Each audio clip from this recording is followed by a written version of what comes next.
Episode 4। आज राजकुमारी चांदनी लक्ष्य से बेहद निराश थी क्योंकि लक्ष्य ने कुसुम के खिलाफ उसकी मदद करने के बजाय चुपचाप मुस्कुराते हुए खड़े रहने का विकल्प चुना था।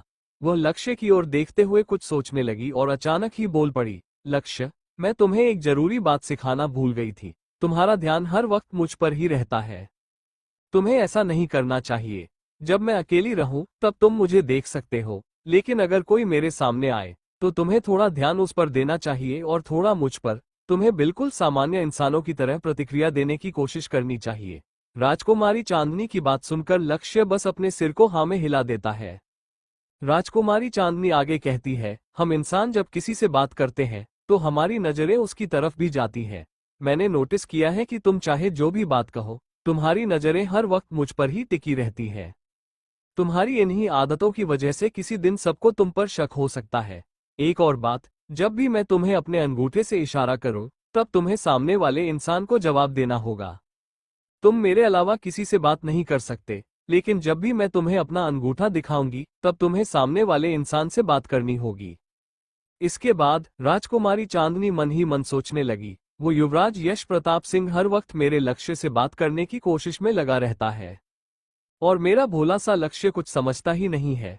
अगर वो हर बार इसी तरह युवराज को नजरअंदाज करता रहेगा तो युवराज को उस पर शक हो जाएगा। इन सभी बातों को सोचते हुए राजकुमारी चांदनी बेहद गंभीर दिखाई देने लगी।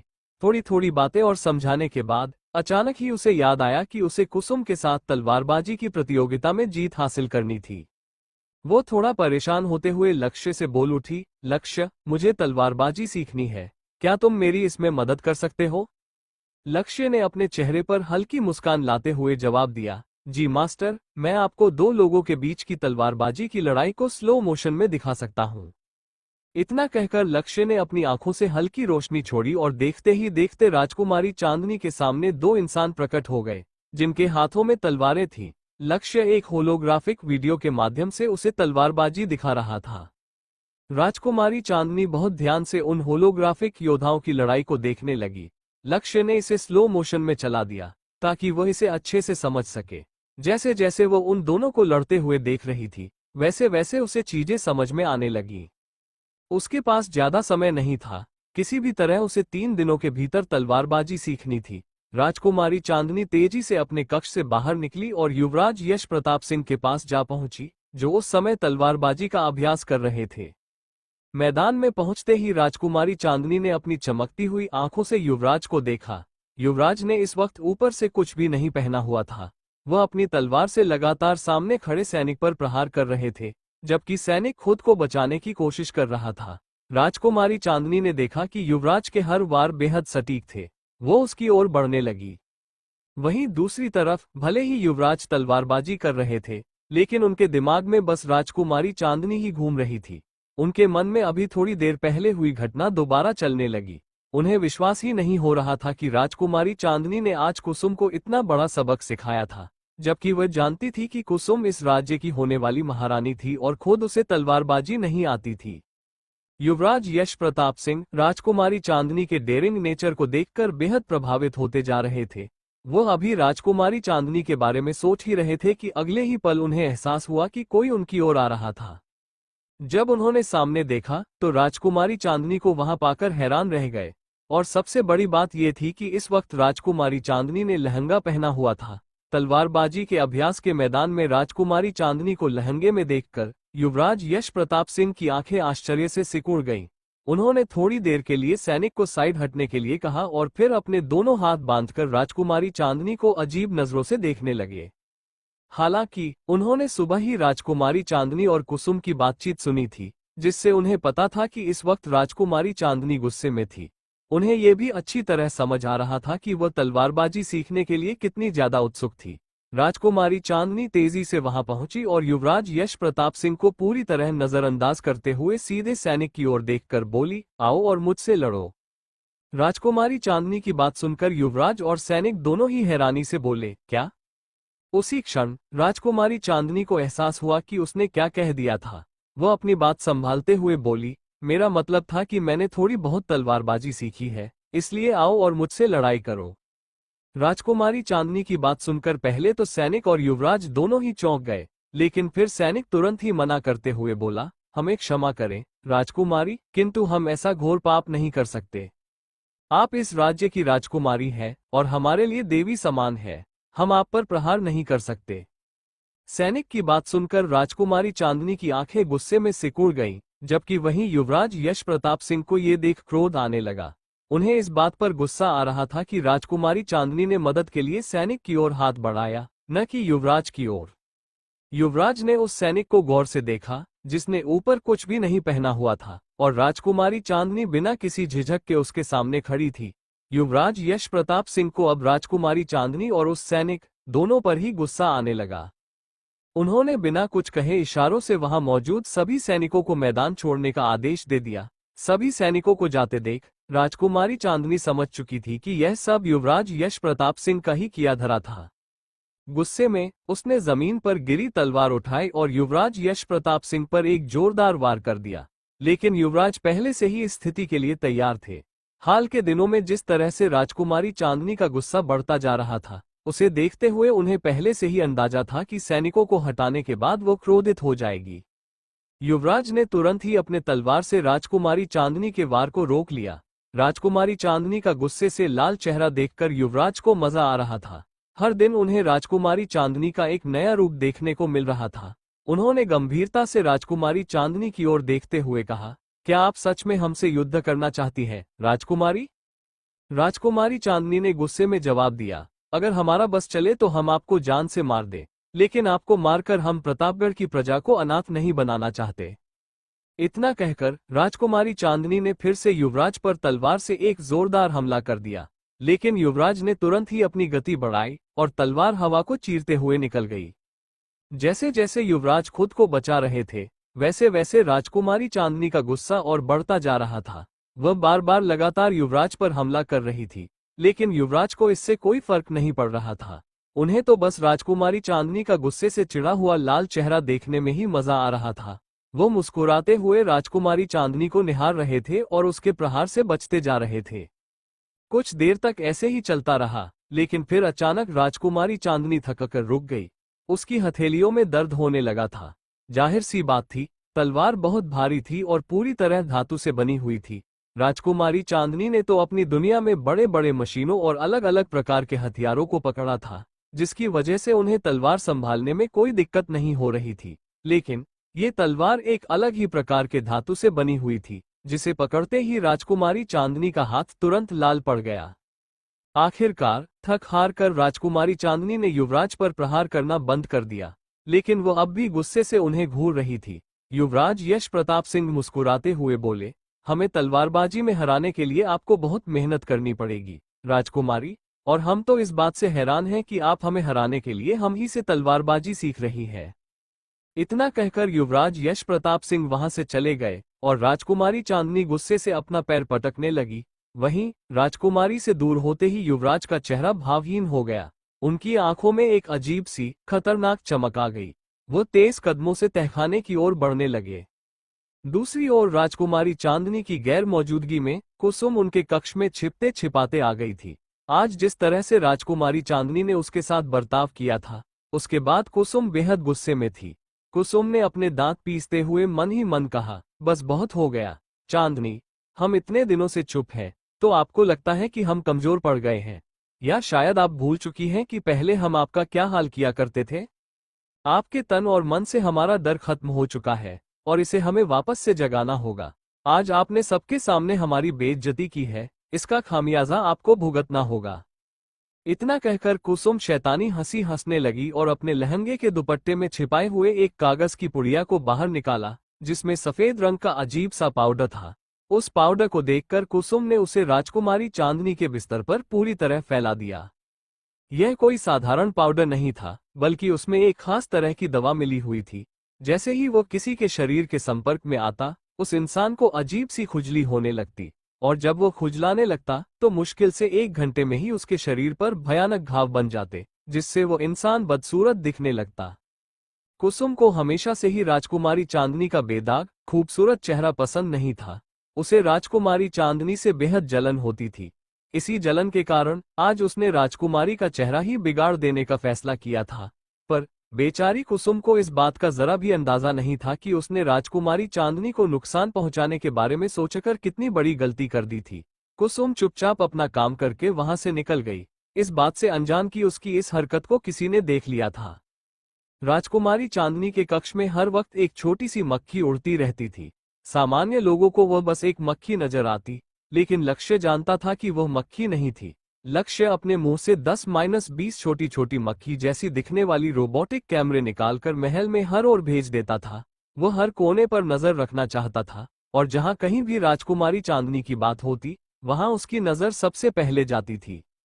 चांदनी शब्द सुनते ही उसकी रोबोटिक मक्खियां तुरंत सक्रिय हो गईं और उस दिशा में सब कुछ देखना शुरू कर दिया। और सबसे अहम बात यह थी कि जो भी ये मक्खियां देख रही थीं, वही सब कुछ लक्ष्य अपने दिमाग में भी साफ साफ देख पा रहा था। एक रोबोट होने की वजह से लक्ष्य अपने उन छोटे छोटे मक्खियों की मदद से एक ही समय में कई जगहों को देख सकता था। इस वक्त भले ही लक्ष्य शारीरिक रूप से राजकुमारी चांदनी के साथ था, लेकिन अपने दिमाग में उसने कुसुम की हर हरकत देख ली थी। अचानक ही लक्ष्य को याद आया कि राजकुमारी चांदनी ने थोड़ी देर पहले ही उसे समझाया था कि अगर कोई व्यक्ति उन्हें नुकसान पहुंचाने की कोशिश करे तो लक्ष्य को उसे बिजली का झटका देना चाहिए। राजकुमारी की यह बात याद करते ही लक्ष्य की आंखों में एक तेज चमक आ गई। उसने अपनी एक मक्खी को रेडियो सिग्नल भेजा और वह मक्खी तुरंत कुसुम के पास जाकर उसके शरीर से चिपक गई। मक्खी के कुसुम के शरीर पर बैठते ही उसे जोरदार बिजली का झटका लगा। झटका इतना जबरदस्त था कि कुसुम के मुंह से दर्दनाक चीख निकल गई। बेचारी कुसुम को कुछ समझ नहीं आया कि उसके साथ अचानक क्या हुआ, लेकिन दर्द इतना असहनीय था कि उसकी आंखों से आंसू निकल आए। लक्ष्य को जब पता चला कि उसकी मक्खी ने अपना काम पूरा कर लिया है, तो उसने राजकुमारी चांदनी की ओर देखा और बिना किसी भाव के हल्की मुस्कान के साथ सिर झुका लिया। कुसुम लगातार पूरे 1 मिनट तक बिजली के झटके सहती रही। ध्यान रहे, हम सामान्य इंसान सिर्फ 5 सेकंड का झटका भी सह नहीं सकते, और यहाँ बेचारी कुसुम पूरे 1 मिनट तक तड़पती रही। अंततः दर्द सहन न कर पाने की वजह से कुसुम वहीं बेहोश हो गई। वहीं लक्ष्य के इस हरकत के बारे में बेचारी राजकुमारी चांदनी को अभी तक कुछ पता भी नहीं चला था। राजकुमारी चांदनी लक्ष्य को साथ लेकर सीधे भोजनगृह की ओर चली गई, क्योंकि भोजन करने का समय हो चुका था। जैसे ही राजकुमारी चांदनी भोजन गृह में प्रवेश कर रही थी, उसने देखा कि वहां आज बहुत सारे लोग मौजूद थे। महारानी सुमित्रा देवी, छोटी महारानी, तारा बुआ जी, मान प्रताप सिंह, ऐश्वर्या प्रताप सिंह, ध्वनि प्रताप सिंह, युवराज यश प्रताप सिंह, युवराज सम्राट सिंह, युवराज तेज सिंह, महाराज विनोद सिंह, कामिनी मौसी जी और कुसुम के अलावा भी कुछ अनजान लोग वहां उपस्थित थे, जिन्हें चांदनी नहीं पहचान पा रही थी। राजकुमारी चांदनी ने अपनी आंखें थोड़ी सिकोड़कर सभी को गौर से देखना शुरू किया। उसे अनजान लोग अपने आसपास बिल्कुल पसंद नहीं थे, फिर भी उसने कुछ नहीं कहा और चुपचाप जाकर अपनी जगह पर बैठ गई। लक्ष्य भी वहां पहुंच चुका था और पूरे वातावरण को सतर्कता से स्कैन कर रहा था। जब उसे ये यकीन हो गया कि वहां कोई खतरा नहीं था, तो वह हल्की मुस्कान लिए राजकुमारी चांदनी के पीछे थोड़ी दूरी पर खड़ा हो गया। लक्ष्य की आंखें किसी एक्स-रे मशीन से भी अधिक उन्नत थीं। वो किसी भी वस्तु के आर पार देखने की क्षमता रखता था। जहां एक्स-रे मशीन केवल शरीर की हड्डियां देख सकती है, वहीं लक्ष्य की दृष्टि इतनी तीव्र थी कि वो 10 किलोमीटर दूर तक किसी भी वस्तु के आर पार देख सकता था। इस बीच महारानी सुमित्रा देवी ने राजकुमारी चांदनी के चेहरे के भावों को पढ़ लिया था। वो समझ गई कि चांदनी वहां मौजूद कई लोगों को पहचान नहीं पा रही थी।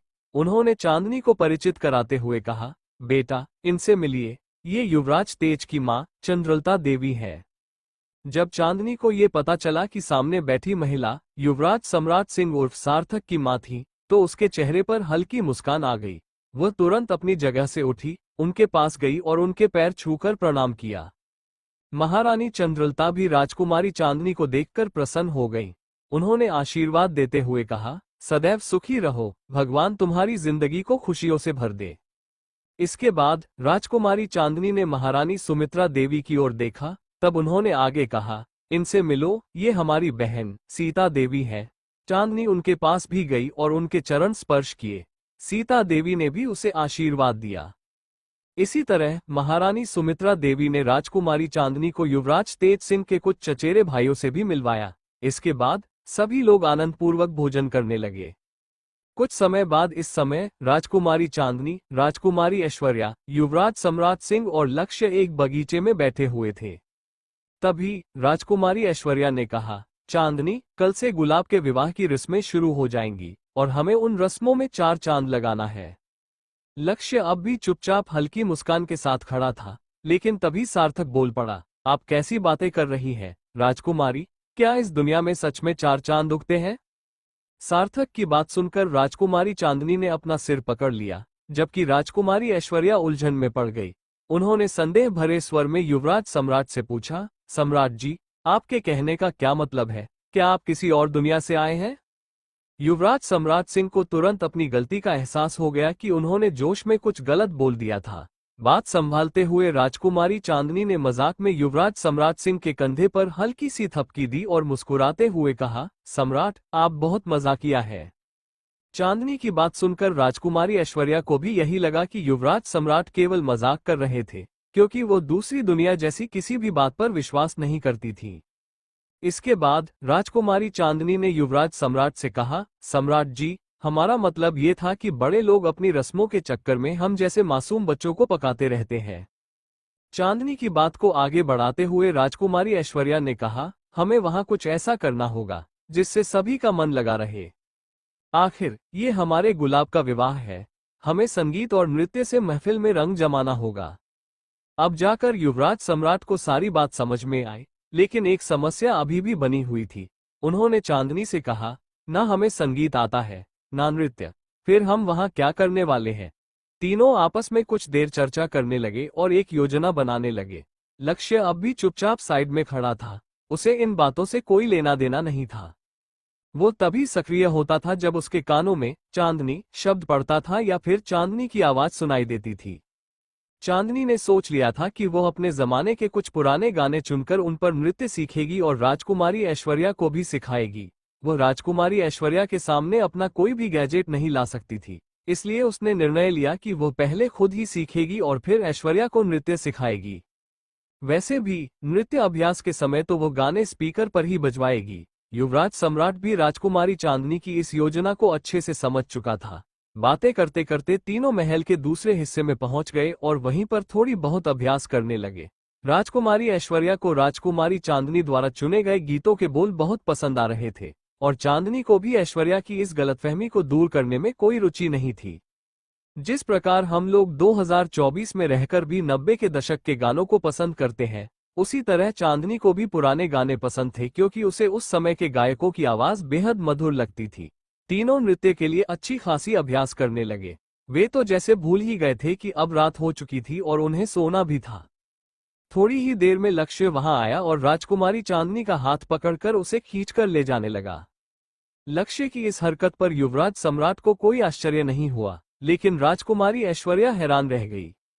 उसे चकित देखकर युवराज सम्राट सिंह ने मुस्कुराते हुए कहा, आप चिंता मत कीजिए, कल ही राजकुमारी चांदनी और लक्ष्य के बीच दोस्ती हो गई है, इसलिए अब वे एक दूसरे के साथ मित्रों जैसी हरकतें कर रहे हैं। हालांकि राजकुमारी ऐश्वर्या को ये सब थोड़ा अजीब लगा, लेकिन उसने इस बात को जाने दिया। दूसरी ओर दरअसल राजकुमारी चांदनी ने अपनी ब्यूटी स्लीप पूरी करने के लिए लक्ष्य में एक अलार्म सेट किया हुआ था। जैसे ही रात के 10 बजे बजते, उसे हर हाल में सोना होता था। वो चाहती तो इस सेटिंग को तुरंत बंद कर सकती थी, लेकिन उसे सच में अपनी नींद पूरी करनी थी, इसलिए उसने ऐसा नहीं किया। लक्ष्य उसे आराम से उसके कक्ष में ले आया, लेकिन उसे बिस्तर पर सुलाने की बजाय सीधा जमीन पर पटक दिया और बाहर चला गया। लक्ष्य की इस हरकत से चांदनी हैरान रह गई। उसने तो लक्ष्य में ये सेटिंग की थी कि जब तक वह बिस्तर पर न सो जाए, तब तक लक्ष्य कक्ष से बाहर नहीं जाएगा। फिर उसने उसे जमीन पर ही क्यों पटक दिया? चांदनी गुस्से में खड़ी हुई, लेकिन अगले ही पल उसे अपनी नाक में एक अजीब सी गंध महसूस हुई। इस गंध को सूंघते ही उसकी आंखें कठोर हो गईं। उसने तुरंत अपनी दृष्टि घुमाई और बिस्तर की ओर देखा, जहां से यह गंध आ रही थी। जब उसने ध्यान से देखा, तो उसे एहसास हुआ कि बिस्तर पर किसी पाउडर जैसा कुछ गिरा हुआ था। अब जाकर चांदनी को समझ में आया कि लक्ष्य ने उसे बिस्तर पर क्यों नहीं फेंका था। जाहिर सी बात थी कि चांदनी ने ही लक्ष्य में ये सेटिंग डाली थी कि उसकी सुरक्षा लक्ष्य के लिए सर्वोपरि होगी, उसके बाद ही बाकी चीजें।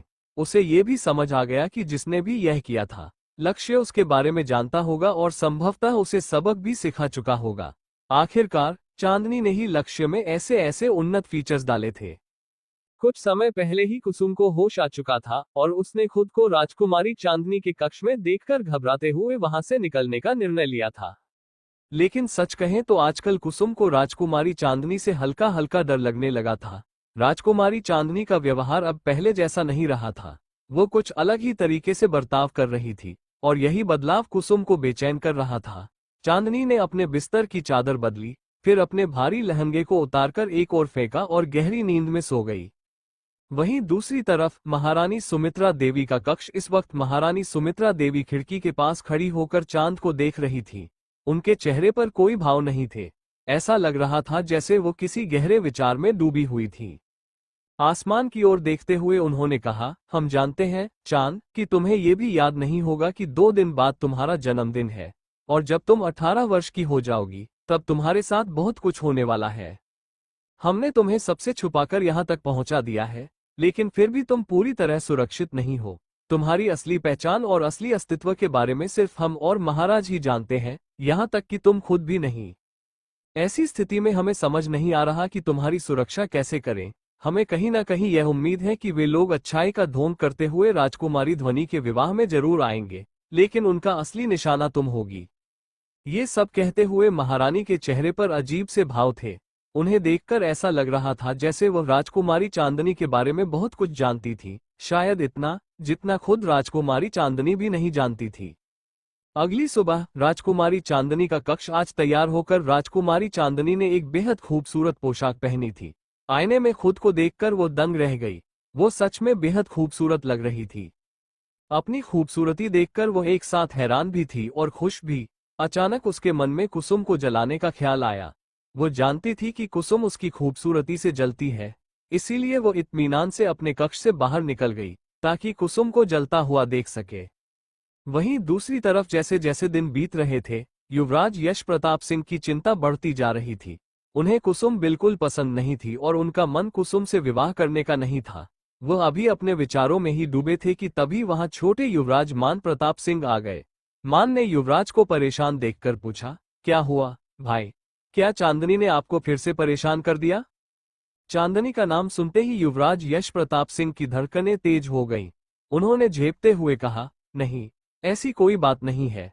हम तो बस ये सोच रहे थे कि गुलाब के विवाह में हमें भी कुछ मनोरंजन करना चाहिए। उनकी बात सुनकर छोटे युवराज खुश हो गए। उन्होंने युवराज यश प्रताप सिंह को गले लगाते हुए कहा, आप बहुत अच्छे हैं भाई, लेकिन आपको ये सब करने की जरूरत नहीं है। बड़े युवराज उनकी बात सुनकर हैरान रह गए। उन्होंने आश्चर्य से पूछा, ऐसा क्यों भला? इस पर छोटे युवराज बोले, क्योंकि आज की महफिल में रंग जमाने के लिए 3 तिगाड़ा पहले से ही तैयार है। आप तो अभी अपने कक्ष से बाहर निकले ही नहीं हैं। एक बार बाहर निकलकर देखिए। राजकुमारी चांदनी और राजकुमारी ध्वनि ने यहाँ मौजूद सभी पुरुषों के दिलों को घायल कर दिया है। दोनों ही जैसे बिजली बनकर सबके दिलों पर गिरी हैं और उन सबके बीच खड़े हैं सम्राट भाई, जिन्हें देखकर यहाँ की सारी महिलाएं मंत्रमुग्ध हो चुकी हैं। आज सम्राट भाई इतने आकर्षक लग रहे हैं कि हमारे शब्द भी उनकी तारीफ के लिए कम पड़ रहे हैं।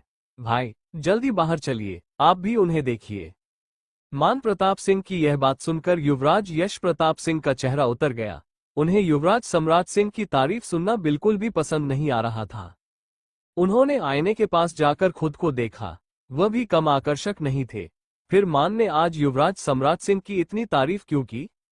युवराज यश प्रताप सिंह के मन में हल्की इनसिक्योरिटी जागने लगी, साथ ही उन्हें मान पर गुस्सा भी आ रहा था। छोटे युवराज तो उनके दिल में आग लगाकर चुपचाप चले गए, लेकिन उनकी बातों का युवराज यश प्रताप सिंह पर गहरा असर पड़ा। वो बिल्कुल नहीं चाहते थे कि आज के जश्न में युवराज सम्राट सिंह उनसे ज्यादा अच्छे लगे। वो ये चाहते थे कि आज के जश्न में राजकुमारी चांदनी की नजर सिर्फ उन पर ही रहे। आज महल में हर तरफ चहल पहल थी, क्योंकि राजकुमारी ध्वनि की हल्दी थी। महल की सभी दास दासियों के पास बहुत काम था। राजकुमारी चांदनी भी उस स्थान पर पहुंच चुकी थी जहां थोड़ी ही देर में राजकुमारी ध्वनि को हल्दी लगाई जाने वाली थी, लेकिन उसकी नजरें किसी और को खोज रही थी। वो कुसुम को ढूंढ रही थी। कुछ ही देर में वहां सभी परिवारजन भी आ गए। राजकुमारी ध्वनि ने पीले रंग का एक बेहद खूबसूरत लहंगा पहना था, जिसमें वो अद्भुत लग रही थी। पूरे महल को सूर्यमुखी के फूलों से सजाया गया था। राजकुमारी चांदनी भी उस दिन बेहद आकर्षक दिख रही थी। हल्दी की रस्म महल के विशाल बगीचे में होनी थी, जब कुसुम ने राजकुमारी चांदनी को इतनी खूबसूरती से सजे हुए देखा तो उसकी आंखों में जलन और नफरत और भी बढ़ गई। उसकी नजरों में राजकुमारी चांदनी के लिए गहरा गुस्सा था और राजकुमारी ध्वनि के लिए ईर्ष्या। कुसुम पहले से ही गुस्से में थी क्योंकि अगले दिन ही राजकुमारी ध्वनि और युवराज तेज सिंह के साथ साथ उसका और युवराज यश प्रताप सिंह का भी विवाह होना था। लेकिन युवराज यश प्रताप सिंह किसी भी रस्म को निभाने के लिए उत्साहित नहीं थे। आज कुसुम को इन सभी के सामने बहुत शर्मिंदगी महसूस हो रही थी। कुसुम ने साफ देखा कि विवाह से पहले ही युवराज तेज सिंह राजकुमारी ध्वनि का कितना ख्याल रख रहे थे, जबकि युवराज यश प्रताप सिंह बिल्कुल अलग खड़े थे, जैसे उन्हें कोई फर्क ही नहीं पड़ता। राजकुमारी ध्वनि का पीले रंग का हीरो से जड़ा हुआ लहंगा भी युवराज तेज सिंह ने ही उपहार में दिया था। कुसुम चाहकर भी अपने अंदर की जलन और नफरत को छुपा नहीं पा रही थी। दूसरी ओर दूर खड़ी राजकुमारी चांदनी कुसुम के चेहरे के हाव भाव को देख चुकी थी और समझ गई थी कि कुसुम क्या सोच रही थी। कुसुम चाहे जो भी सोचे, लेकिन उसके चेहरे पर साफ दिख रहे जलन के भाव देखकर राजकुमारी चांदनी को बहुत आनंद आ रहा था। कुछ ही देर में युवराज तेज सिंह और उनके परिवार के सदस्य भी आ गए और उन्हें राजकुमारी ध्वनि के सामने ही थोड़ी दूरी पर बैठाया गया। फिर थोड़ी ही देर में युवराज यश प्रताप सिंह और युवराज मान प्रताप सिंह भी वहां पहुंच गए।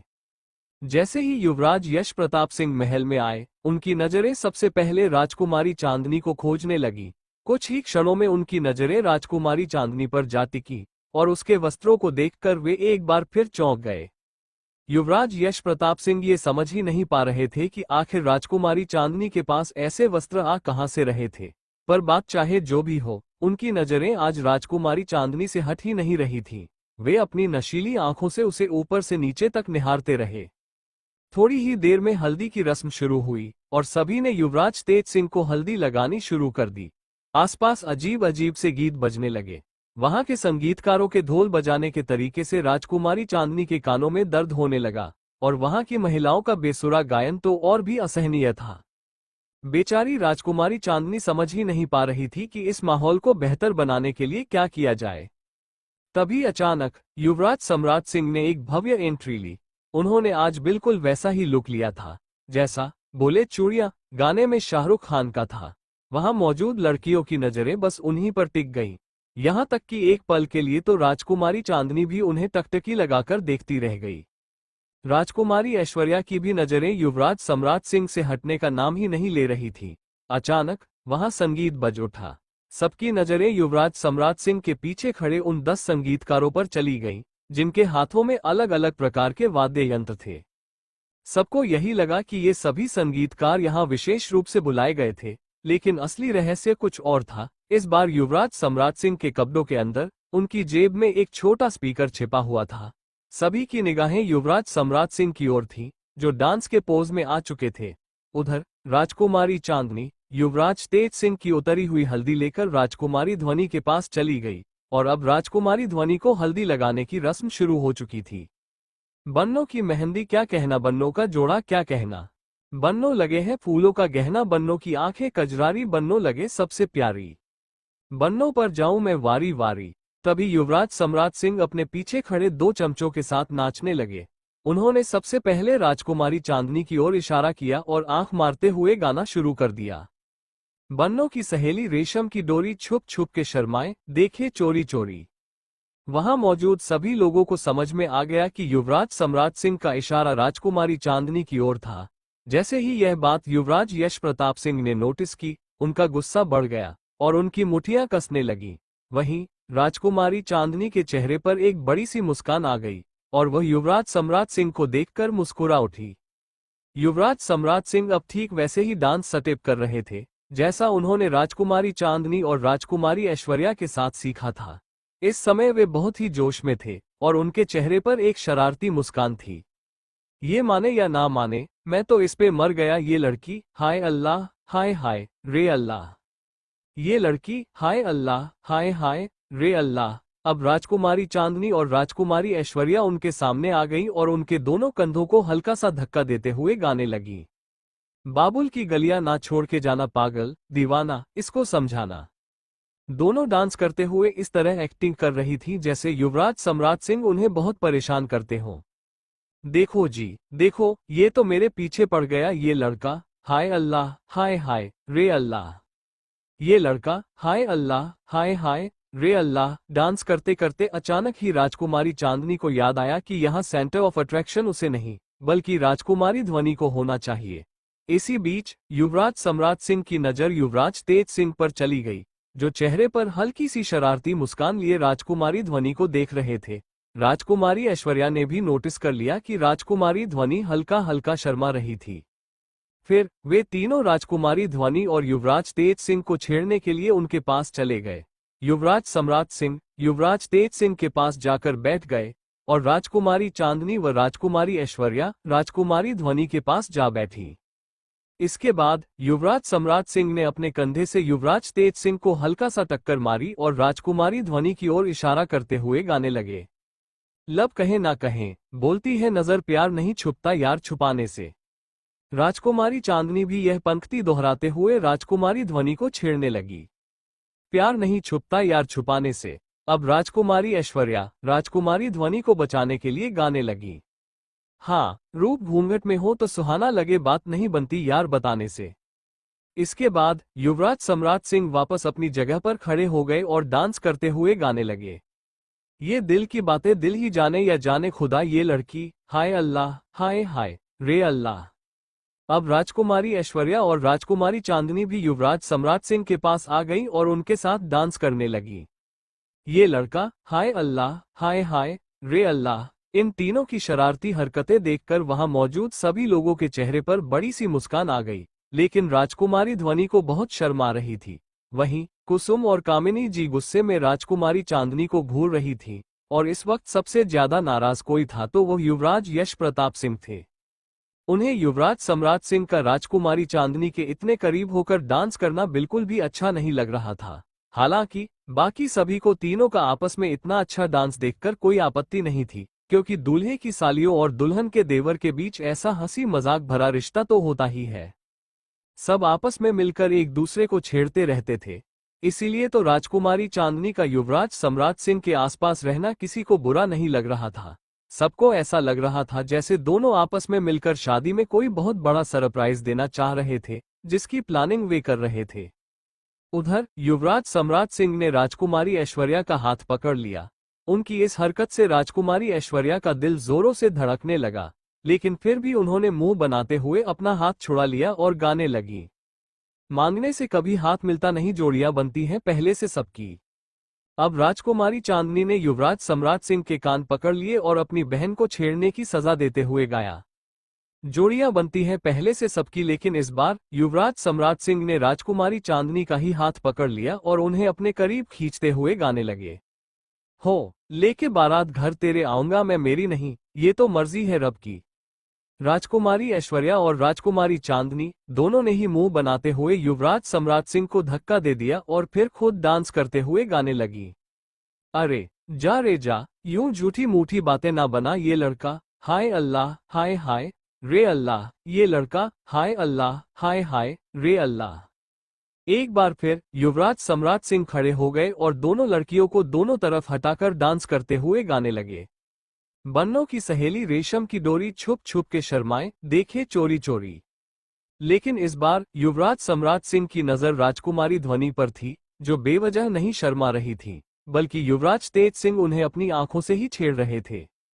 राजकुमारी ऐश्वर्या युवराज सम्राट सिंह के सामने आकर डांस करने लगी। बाबुल की गलियां ना छोड़ के जाना पागल दीवाना, इसको समझाना। इसके बाद युवराज सम्राट सिंह ने राजकुमारी ऐश्वर्या का हाथ पकड़कर उन्हें एक राउंड गोल घुमा दिया और गाने लगे। ये माने या ना माने, मैं तो इस पे मर गया, ये लड़की, हाय अल्लाह, हाय हाय रे अल्लाह। ये लड़का, हाय अल्लाह, हाय हाय रे अल्लाह। इस वक्त राजकुमारी चांदनी का पूरा ध्यान डांस से हट चुका था, क्योंकि लक्ष्य उन्हें कुछ सिग्नल दे रहा था। हालांकि लक्ष्य भी इस समय चुपचाप युवराज तेज सिंह के पास खड़ा था, लेकिन वो राजकुमारी चांदनी की घड़ी पर सिग्नल भेज रहा था। राजकुमारी चांदनी साइड में जाकर अपनी घड़ी पर भेजे गए सिग्नल को देखने लगी। लक्ष्य के द्वारा भेजे गए संदेश को देखकर उनकी आंखें खुशी से चमक उठी। ऐसा लग रहा था जैसे उन्हें कोई बहुत कीमती खजाना मिल गया हो। इस वक्त उनके चेहरे पर एक बड़ी सी मुस्कान थी। वहीं सभी को इतना खूबसूरत गाना और इतना शानदार डांस देखकर बहुत मजा आ रहा था। किसी ने भी आज से पहले इतना बेहतरीन डांस नहीं देखा था। सबको राजकुमारी चांदनी और युवराज सम्राट सिंह की आवाज बहुत पसंद आई थी। राजकुमारी चांदनी भी गाना गा रही थी, लेकिन उन्हें स्पीकर के बारे में बिल्कुल शक नहीं हुआ था क्योंकि उन्होंने कल ही इसके बारे में बताया था। असल में राजकुमारी ऐश्वर्या को सबके सामने गाना गाने में शर्म आ रही थी, इसलिए राजकुमारी चांदनी ने उन्हें कहा था कि वे सिर्फ डांस करें और उनके हिस्से का गाना भी वही गा लेंगी। हालांकि सभी को यही लग रहा था कि यह गाना राजकुमारी चांदनी और युवराज सम्राट सिंह ने मिलकर गाया है, लेकिन असल सच्चाई सिर्फ हम लोग ही जानते थे। दूसरी तरफ भले ही राजकुमारी चांदनी साइड में आ चुकी थी, लेकिन युवराज सम्राट सिंह की नजरें अब भी उन्हीं पर थीं। उन्होंने उनके चेहरे को देखकर समझ लिया कि कोई अच्छी खबर है। वहीं युवराज यश प्रताप सिंह ने भी राजकुमारी चांदनी के चेहरे पर बड़ी सी मुस्कान देख ली थी। वे उन्हें ठीक से नहीं देख पा रहे थे, लेकिन फिर भी राजकुमारी चांदनी का मुस्कुराता हुआ चेहरा साफ दिख रहा था। उन्हें समझ में नहीं आ रहा था कि ऐसा क्या हो गया था जिसकी वजह से राजकुमारी चांदनी इतनी खुश थी। युवराज यश प्रताप सिंह बहुत फ्रस्ट्रेटेड हो चुके थे। युवराज सम्राट सिंह और राजकुमारी चांदनी को एक साथ देखकर उनका गुस्सा पहले से भी ज्यादा बढ़ चुका था। वे शादी के फंक्शन को बीच में ही छोड़कर वहां से चले गए। उन्हें ये सब बहुत ज्यादा फ्रस्ट्रेटिंग लग रहा था। वहीं राजकुमारी चांदनी ने युवराज सम्राट सिंह की तरफ देखते हुए अपनी आंखों से कुछ इशारा किया, जिसे देखकर उन्होंने हाँ में सिर हिलाया और वापस से डांस एंजॉय करने लगे। युवराज सम्राट सिंह को अपने में ही मग्न देखकर राजकुमारी चांदनी अपने कक्ष में चली गई और तुरंत ही अपने लैब में पहुंची। इस समय वे बहुत खुश थीं। जैसे ही वे लैब में पहुंची, उन्होंने जल्दी से अपना कंप्यूटर ऑन किया और उस पर कुछ कोडिंग करने लगी। वहीं युवराज सम्राट सिंह भी डांस कार्यक्रम खत्म कर चुके थे और उन्हें एक बार फिर से राजकुमारी चांदनी के इशारे याद आ गए। वे धीरे धीरे सबकी नजरों से बचते हुए राजकुमारी चांदनी के कक्ष में चले गए और तुरंत ही गुसलखाने के जरिए उनके लैब में पहुंचे। वहां जाकर उन्होंने देखा कि राजकुमारी चांदनी अपने कंप्यूटर पर कुछ बेहद महत्वपूर्ण कोडिंग कर रही थी। राजकुमारी चांदनी को इतनी शिद्दत से अपने कंप्यूटर पर काम करते देख युवराज सम्राट सिंह भी वहां चले गए। जैसे ही उनकी नजर राजकुमारी चांदनी के कंप्यूटर स्क्रीन पर पड़ी, उनकी आंखें हैरानी से बड़ी हो गईं। राजकुमारी चांदनी द्वारा भेजा गया रॉकेट मून के ऑर्बिट तक पहुंच चुका था। अब बारी थी लैंडर को सॉफ्टली चांद पर उतारने की। राजकुमारी चांदनी बड़े ध्यान से लैंडर को चंद्रमा की सतह पर उतारने की कोशिश कर रही थी। लैंडर अभी भी नॉर्थ पोल के 100 किलोमीटर ऊपर था और धीरे धीरे नीचे आ रहा था। उनका पूरा ध्यान अपने कंप्यूटर पर था और वे हर छोटे बड़े डेटा को बारीकी से मॉनिटर कर रही थी। युवराज सम्राट सिंह अपना दिल थामे पूरे घटनाक्रम को देख रहे थे। राजकुमारी चांदनी ने अपने खुद के 4 सैटेलाइट्स चांद पर भेजे थे, जो सुरक्षित रूप से चंद्रमा के ऑर्बिट में प्रवेश कर चुके थे, लेकिन लैंडर की लैंडिंग को लेकर वे विशेष रूप से सतर्क थीं। उनके भेजे गए 4 लैंडर्स में से केवल 3 की सॉफ्ट लैंडिंग सफल रही थी, जबकि चौथे लैंडर की लैंडिंग हार्ड थी। हालांकि वो क्रैश नहीं हुआ था। यही वजह थी कि वे इस बार अतिरिक्त सावधानी बरत रही थी, क्योंकि यहाँ एक छोटी सी गलती भी बड़ा नुकसान पहुंचा सकती थी। हालांकि वे भी भारत के Indian space research organisation ISRO की तरह पृथ्वी और चंद्रमा की गुरुत्वाकर्षण शक्ति का उपयोग कर कम बजट में मिशन को सफल बनाती थी, जिससे ईंधन की खपत भी कम होती थी। इस दुनिया में उन्होंने जंगल में ही ईंधन का एक नया स्रोत खोज निकाला था, जिससे उन्हें ईंधन खरीदने की आवश्यकता नहीं पड़ती थी। लेकिन इस मिशन के लिए वो विशेष पौधा अत्यधिक महत्वपूर्ण था। अब तक लैंडर चंद्रमा से 30 किलोमीटर की दूरी पर आ चुका था। राजकुमारी चांदनी का दिल तेजी से धड़क रहा था। युवराज सम्राट सिंह की भी नजरें कंप्यूटर स्क्रीन से एक पल के लिए नहीं हटी। उन्होंने लैंडर को 90 डिग्री के एंगल पर सेट किया और धीरे धीरे उसे चंद्रमा की सतह पर उतारने लगी। जैसे ही लैंडर की सॉफ्ट लैंडिंग हुई, राजकुमारी चांदनी खुशी से उछल पड़ी और ताली बजाने लगी। युवराज सम्राट सिंह भी खुशी से हवा में उछलते हुए यस यस चिल्लाने लगे। दुनिया की अन्य स्पेस एजेंसियों के लिए यह एक सामान्य घटना हो सकती थी, लेकिन राजकुमारी चांदनी के लिए यह बहुत बड़ी उपलब्धि थी। आखिरकार वे एक मेडिकल डॉक्टर और एक माफिया थी, लेकिन नई खोजों में उनकी गहरी रुचि थी। यही वजह थी कि उन्होंने अपनी एक गुप्त स्पेस एजेंसी स्थापित कर ली थी, जिसके बारे में बहुत कम लोग जानते थे। राजकुमारी चांदनी जल्दी से खुद को सामान्य करने की कोशिश करने लगी और वापस कंप्यूटर पर काम करने में लग गई।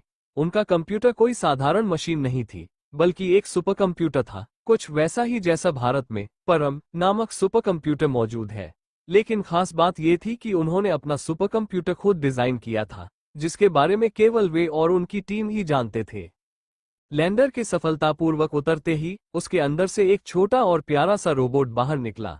रोबोट ने अपने चारों ओर की सतह को सावधानीपूर्वक स्कैन किया और जल्द ही उसे एक ऐसी जगह मिल गई जहां थोड़ी खुदाई करने पर पानी मिलने की संभावना थी। धीरे धीरे वो उस स्थान पर पहुंचा और वहां खड़ा हो गया। फिर अपने छोटे छोटे हाथों से उसने बड़े बड़े नुकीले नाखून निकाल लिए। नीचे लैब में बैठी राजकुमारी चांदनी पूरी तरह उस रोबोट को कंट्रोल कर रही थी।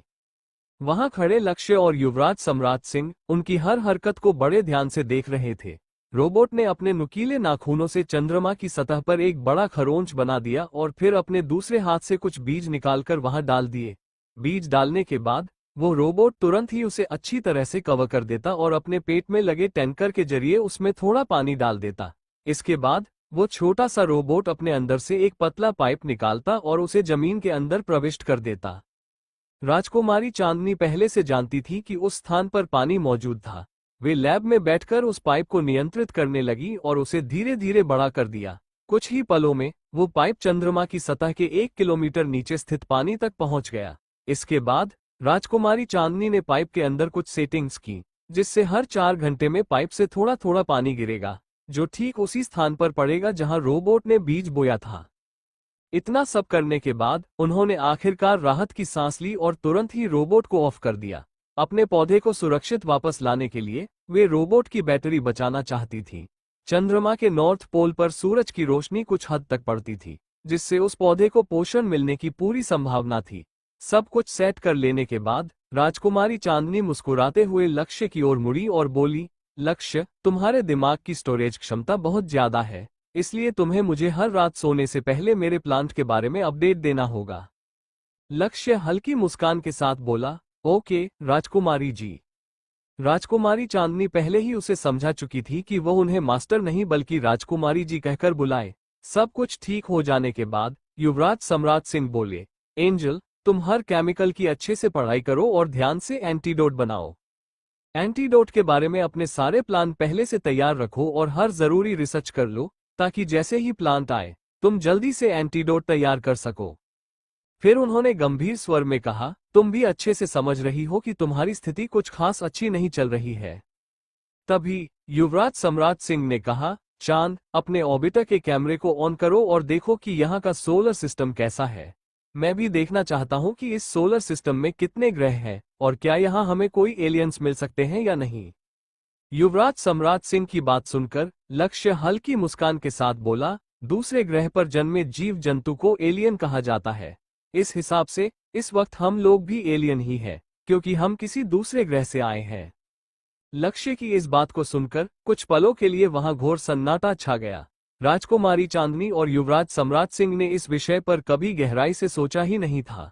असल में वे दोनों भी इस धरती पर एलियन ही थे। वे दोनों अचानक ही स्पीचलेस हो गए। कुछ क्षणों के बाद बिना किसी विशेष भाव के राजकुमारी चांदनी ने लक्ष्य की ओर देखते हुए कहा, लक्ष्य, अपना दिमाग ज्यादा मत चलाओ। यहाँ के लोगों के लिए हम एलियन हैं और हमारे लिए ये लोग एलियन हैं। इसके बाद लक्ष्य चुप हो गया। राजकुमारी चांदनी वापस अपने कंप्यूटर के पास गई, उसे ऑन किया और फिर ऑर्बिटर का कैमरा ऑन कर दिया। वो उसके कमरे को जूम कर रही थी और चारों तरफ घुमा रही थी। इस दुनिया की पृथ्वी को तो उन लोगों ने पहले ही देख रखा था, लेकिन इस बार वे दूसरे ग्रहों की खोज करने की कोशिश कर रहे थे। थोड़ी ही देर में युवराज सम्राट सिंह को कंप्यूटर में एक बहुत ही छोटी आकृति दिखाई दी। उन्होंने राजकुमारी चांदनी से उस जगह को जूम करने के लिए कहा। जैसे ही राजकुमारी चांदनी उस स्थान को जूम करती, वहां पर एक बेहद खूबसूरत ग्रह दिखाई दिया। वो ग्रह नीले रंग का था और ऐसा प्रतीत हो रहा था जैसे वह कोई आइस जायंट हो। उस ग्रह की पूरी सतह बर्फ से ढकी हुई थी। वो अत्यंत ही सुंदर लग रहा था और उसके चारों ओर छोटे छोटे तारों जैसे दिखने वाले सैटेलाइट्स घूम रहे थे। लक्ष्य ने अपनी तेज नजरों से उस ग्रह के अधिकांश सैटेलाइट्स गिन लिए और बोला, राजकुमारी जी, इस ग्रह के पास लगभग 15 से अधिक चंद्रमा है। युवराज सम्राट सिंह हैरानी से लक्ष्य को देखने लगे, क्योंकि उन्हें खुद मुश्किल से 4 या 5 छोटे छोटे उपग्रह यानी कि चंद्रमा ही दिखाई दे रहे थे। तभी अचानक लक्ष्य ने कहा, राजकुमारी जी, 2 घंटे बाद आपको उस चुड़ैल से लड़ाई करनी है। लक्ष्य के मुंह से चुड़ैल शब्द सुनकर युवराज सम्राट सिंह चौंक गए। उन्होंने आश्चर्य से राजकुमारी चांदनी की ओर देखा, जो बिना किसी भाव के लक्ष्य को घूर रही थी। असल में राजकुमारी चांदनी ने ही लक्ष्य को कहा था कि वह कुसुम को अकेले में चुड़ैल कहकर बुलाए। लक्ष्य की बात सुनते ही अचानक राजकुमारी चांदनी को याद आया कि कुसुम की बेटी ने उन्हें तलवारबाजी के लिए चुनौती दी थी।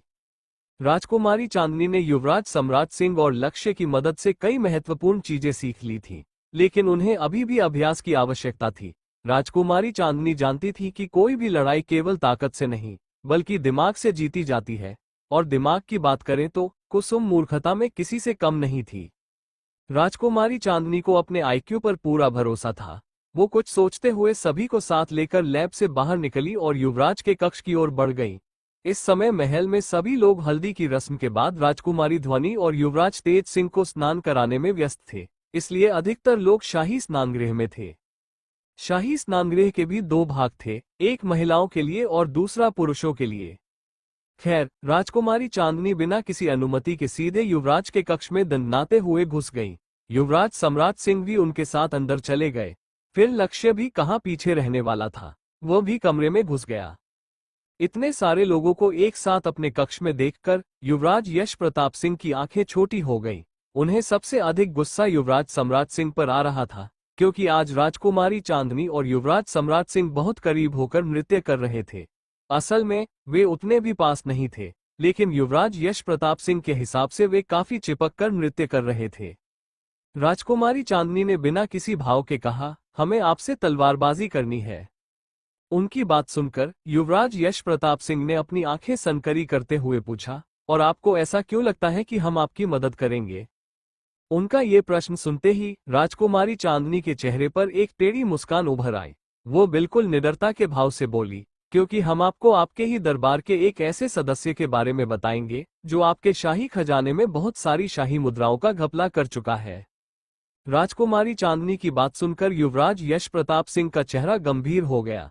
वो राजकुमारी चांदनी को तलवारबाजी सिखाने के लिए तैयार हो गए। राजकुमारी चांदनी अपने चेहरे पर डेविल स्माइल लिए हुए युवराज यश प्रताप सिंह की म्यान से तलवार निकाल चुकी थी। युवराज यश प्रताप सिंह अपनी आंखें सनकरी करते हुए अपनी अलमारी के पास गए और उसमें से एक बेहद खूबसूरत तलवार निकाल ली। तलवार निकालने के बाद उन्होंने लक्ष्य और युवराज सम्राट सिंह की ओर इस तरह देखा जैसे वो उन्हें वहां से भगाना चाहते हो। लक्ष्य को तो युवराज यश प्रताप सिंह की परवाह ही नहीं थी, और युवराज सम्राट सिंह तुरंत समझ गए कि राजकुमारी चांदनी के पास उनका होना युवराज यश प्रताप सिंह को बिल्कुल पसंद नहीं था। युवराज सम्राट सिंह अपने चेहरे पर शरारती मुस्कान लिए हुए वहां से निकलने लगे, लेकिन जाने से पहले वह युवराज यश प्रताप सिंह को चिढ़ाना नहीं भूले। वह जाते जाते गाने लगे, तू जो हंस हंस के सनम मुझसे बात करती है, बस यही बात जमाने को बुरी लगती है। युवराज यश प्रताप सिंह अच्छे से समझ रहे थे कि युवराज सम्राट सिंह उन्हें ही चिढ़ाते हुए गए हैं। उन्हें युवराज सम्राट सिंह पर बेहद गुस्सा आ रहा था। उन्होंने बहुत मुश्किल से अपने गुस्से को दबाया और मन ही मन दांत पीसते हुए बुदबुदाए, बस 2 दिन और उसके बाद आप यहां से जाने वाले हैं, सम्राट सिंह। इतना कहने के बाद उनकी नजर तुरंत लक्ष्य पर पड़ी। लक्ष्य को वहीं रुका देखकर एक बार फिर से उनकी आंखें सनकरी हो गईं।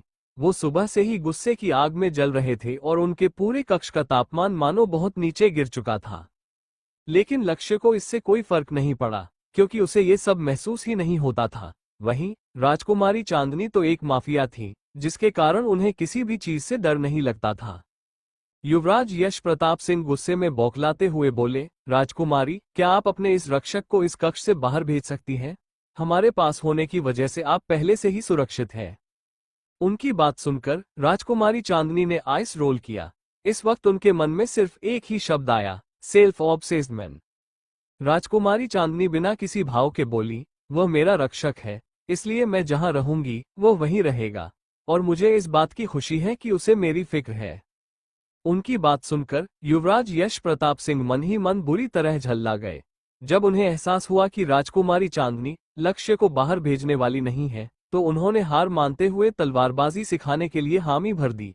हालांकि अब उनके दिमाग में सिर्फ एक ही बात चल रही थी, लक्ष्य को उनकी आंखों से गिराने के लिए कुछ तो करना ही होगा।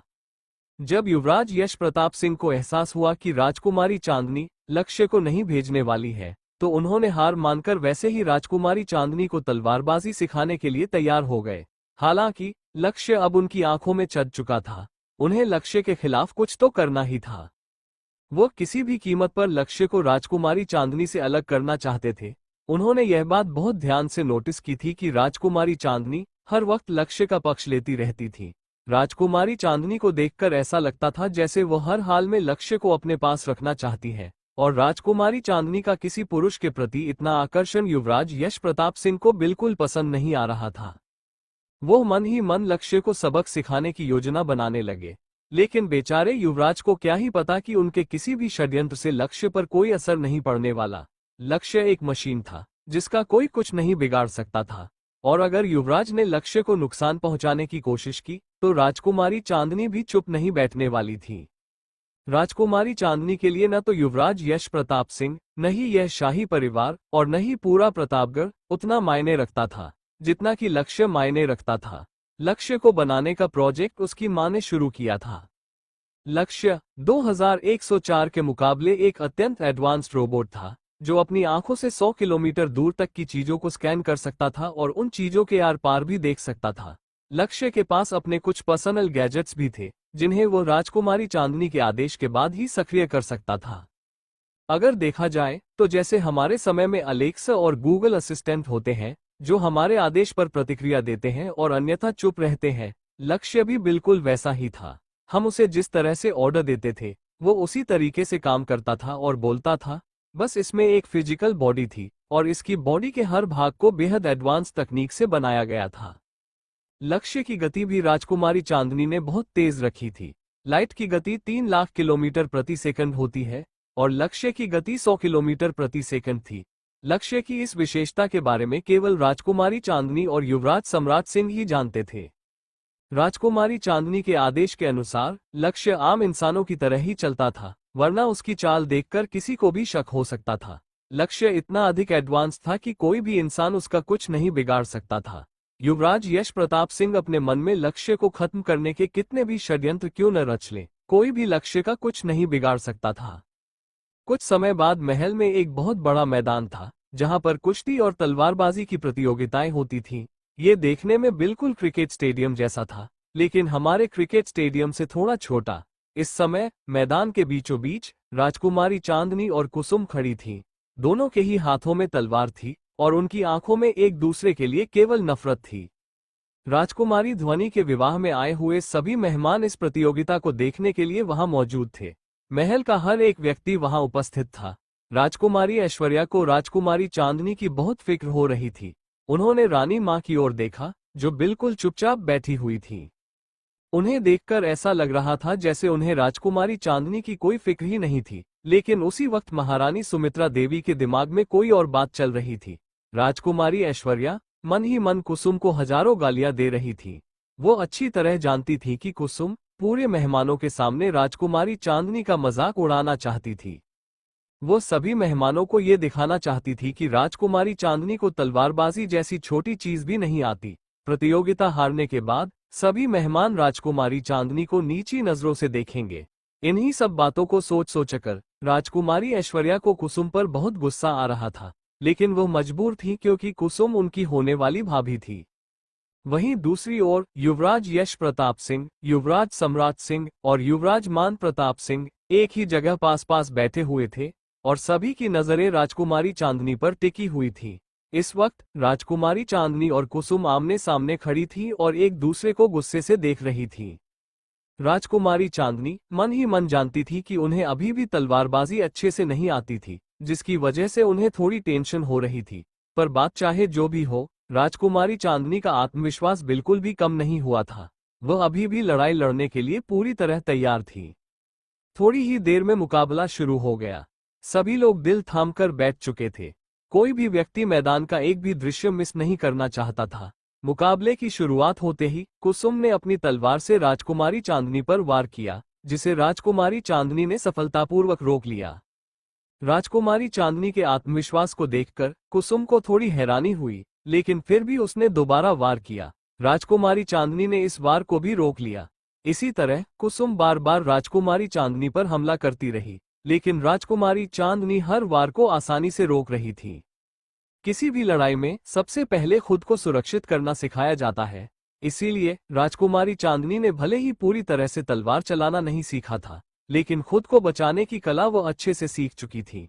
इसी तरह कुसुम लगातार राजकुमारी चांदनी पर वार करती जा रही थी, लेकिन राजकुमारी चांदनी बड़ी ही सहजता और आलस भरे अंदाज में उसके हर वार को रोक दे रही थी।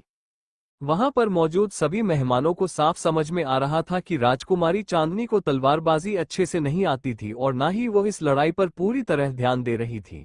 लगातार आधे घंटे तक वार करने के बाद कुसुम थक चुकी थी। अब उसे समझ नहीं आ रहा था कि राजकुमारी चांदनी इतनी आसानी से खुद को बचाने में सफल कैसे हो रही थी। हालांकि उसे यह बात भी साफ दिखाई दे रही थी कि राजकुमारी चांदनी खुद लड़ नहीं रही थी। उन्होंने अब तक कुसुम पर एक भी वार नहीं किया था, क्योंकि वह अभी भी इतनी अच्छे से तलवार चलाना नहीं सीख पाई थी। लेकिन जैसे ही राजकुमारी चांदनी ने नोटिस किया कि कुसुम अब थक चुकी थी, तभी अचानक से उन्होंने अपना पहला वार कुसुम पर कर दिया। कुसुम इस हमले के लिए बिल्कुल भी तैयार नहीं थी, और सबसे महत्वपूर्ण बात, वह पहले से ही थकी हुई थी। थकावट की वजह से और राजकुमारी चांदनी पर ध्यान न देने के कारण कुसुम अगले ही पल राजकुमारी चांदनी के नियंत्रण में आ गई। राजकुमारी चांदनी के पहले ही वार से कुसुम के हाथ से तलवार छूटकर जमीन पर गिर गई। अब तक जो लोग कुसुम के जीतने की उम्मीद लगाए बैठे थे और इस प्रतियोगिता को उबाऊ समझकर देख रहे थे, वे सब अचानक से ही सदमे में चले गए। किसी को भी राजकुमारी चांदनी के इस वार की बिल्कुल भी उम्मीद नहीं थी। हर कोई देखकर ही समझ सकता था कि राजकुमारी चांदनी अभी 17-18 साल की एक छोटी सी लड़की थी।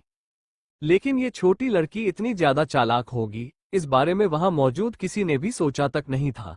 महारानी सुमित्रा देवी, छोटी महारानी तारा बुआ जी, राजकुमारी ऐश्वर्या, कामिनी मौसी जी, राजकुमारी ध्वनि, युवराज तेज सिंह, महाराज विनोद सिंह, युवराज सम्राट सिंह, महारानी चंद्रलता, यहाँ तक कि युवराज यश प्रताप सिंह भी सदमे में अपने सामने के नज़ारे को देख रहे थे। सब जानते थे कि राजकुमारी चांदनी को तलवार चलाना नहीं आता था। युवराज यश प्रताप सिंह ने भी जब राजकुमारी चांदनी को तलवारबाजी सिखाने की कोशिश की थी, तब उन्हें ये समझ में आ गया था कि राजकुमारी चांदनी को ये कला नहीं आती थी। हालांकि सभी ने देखा था कि राजकुमारी चांदनी ने अपनी शक्ति से नहीं, बल्कि अपनी समझदारी और चालाकी से इस प्रतियोगिता को जीता था। लेकिन किसी भी लड़ाई को जीतने के लिए ताकत से ज्यादा समझदारी का होना जरूरी होता है। हमारे पास चाहे कितनी भी ताकत क्यों न हो, अगर समझदारी नहीं है तो सामने वाला हमें हरा सकता है। और यही गलती कुसुम ने कर दी थी। कुसुम को पहले से ही अपने ऊपर पूरा भरोसा था कि इस लड़ाई को वही जीतेगी। यहाँ तक कि जीतने के बाद वह राजकुमारी चांदनी को किस तरह से बेइज्जत करना चाहती थी, ये भी उसने पहले से ही सोच रखा था। लेकिन अपने अति आत्मविश्वास की वजह से अब स्थिति यह हो गई थी कि वह इस वक्त राजकुमारी चांदनी के सामने शर्मिंदगी और सदमे में खड़ी थी। कुसुम अभी तक अपनी हार स्वीकार नहीं कर पाई थी। वह बार बार कभी अपने हाथों को देखती, कभी जमीन पर गिरी तलवार को, और कभी राजकुमारी चांदनी को। ऐसा लग रहा था जैसे उसे विश्वास ही नहीं हो रहा था, और वह खुद को विश्वास दिलाने की कोशिश कर रही थी। राजकुमारी चांदनी अपने चेहरे पर एक शैतानी मुस्कान लिए कुसुम को देख रही थी, लेकिन अगले ही पल उनकी आंखें सर्द हो गईं। वो झटके से पीछे मुड़ी और किसी चीज को अपने हाथों से पकड़ लिया। वो तीर था जो इस वक्त राजकुमारी चांदनी के सीने से मात्र 2 इंच की दूरी पर था, जिसे उन्होंने उसी वक्त रोक लिया। इस अचानक हुए हमले की उम्मीद वहां किसी ने भी नहीं की थी। सब एक पल के लिए जैसे मूर्तिवत हो गए और सारा दृश्य देख रहे थे। राजकुमारी चांदनी की आंखें गुस्से से लाल हो चुकी थीं।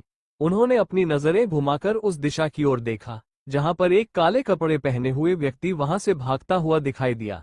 युवराज यश प्रताप सिंह की भी आंखें गुस्से से लाल हो गईं। कहीं न कहीं उन्हें यह समझ में आ चुका था कि यह सब कुछ कुसुम की ही चाल थी। युवराज अच्छी तरह जानते थे कि कुसुम राजकुमारी चांदनी से कितनी ज्यादा नफरत करती थी। वो गुस्से में अपने सैनिकों को आदेश देते हैं कि उस व्यक्ति को तुरंत पकड़ो। सभी सैनिक तुरंत अपनी तेजी दिखाते हैं और उस नकाबपोश व्यक्ति के पीछे भाग जाते हैं। अब तक वहां अफरा तफरी मच चुकी थी। आसपास के शोर शराबे को सुनकर कुसुम अपने सदमे से बाहर आई और तब जाकर उसे समझ में आया कि यहाँ हुआ क्या था। वो गुस्से और नफरत से पागल हो गई और राजकुमारी चांदनी की तरफ उन पर हमला करने के लिए बढ़ी। लेकिन राजकुमारी चांदनी कोई बच्ची नहीं थी जिन्हें कोई भी यूं ही नुकसान पहुंचाकर चला जाता। राजकुमारी चांदनी ने तुरंत ही कुसुम के वार को पीछे से पकड़ लिया और उसी के हाथ को मरोड़कर उसे हवा में उछालकर दूर फेंक दिया। राजकुमारी चांदनी को इस बात से कोई फर्क नहीं पड़ रहा था कि वह प्रतापगढ़ के युवराज की होने वाली पत्नी है या कल ही उसका विवाह होने वाला है। राजकुमारी चांदनी को बस इतना पता था कि जो भी इंसान उन्हें परेशान करेगा उसे वो छोड़ने वाली नहीं थी। इस वक्त राजकुमारी चांदनी गुस्से में महाकाली का रूप लग रही थी, जो आज सब कुछ जलाकर राख कर देना चाहती हो। वहीं अपनी बेटी को इस तरह जमीन पर पड़ा हुआ देखकर कामिनी मौसी जी की आंखें गुस्से से लाल हो गईं। उनकी आंखों में राजकुमारी चांदनी के लिए बेहद नफरत थी। दरअसल प्रतियोगिता के दौरान ही राजकुमारी चांदनी पर हमला करवाने का विचार कुसुम और कामिनी जी का ही था। कुसुम को तो इस चीज से कुछ खास फर्क नहीं पड़ता था, क्योंकि उसे खुद पर कुछ ज्यादा ही आत्मविश्वास था। लेकिन कामिनी जी को संदेह था, क्योंकि पिछले कुछ दिनों में उन्होंने देखा था कि राजकुमारी चांदनी का व्यवहार बदल रहा है। राजकुमारी चांदनी के अंदर इन कुछ दिनों में जिस तरीके से बदलाव आए थे, उसके बाद कामिनी जी कुसुम को लेकर कोई भी जोखिम नहीं लेना चाहती थी।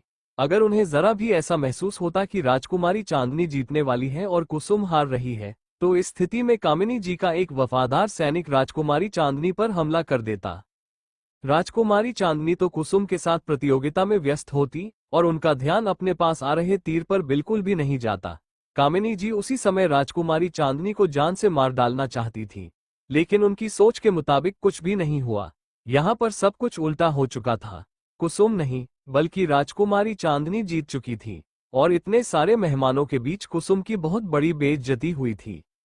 जिस लड़की को इस महल की महारानी बनने के लिए चुना गया था, वो एक 17 साल की लड़की को भी तलवारबाजी में नहीं हरा सकी।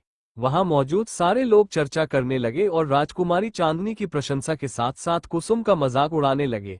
किसने सोचा था कि इस राज्य की होने वाली महारानी इतनी कमजोर साबित होगी।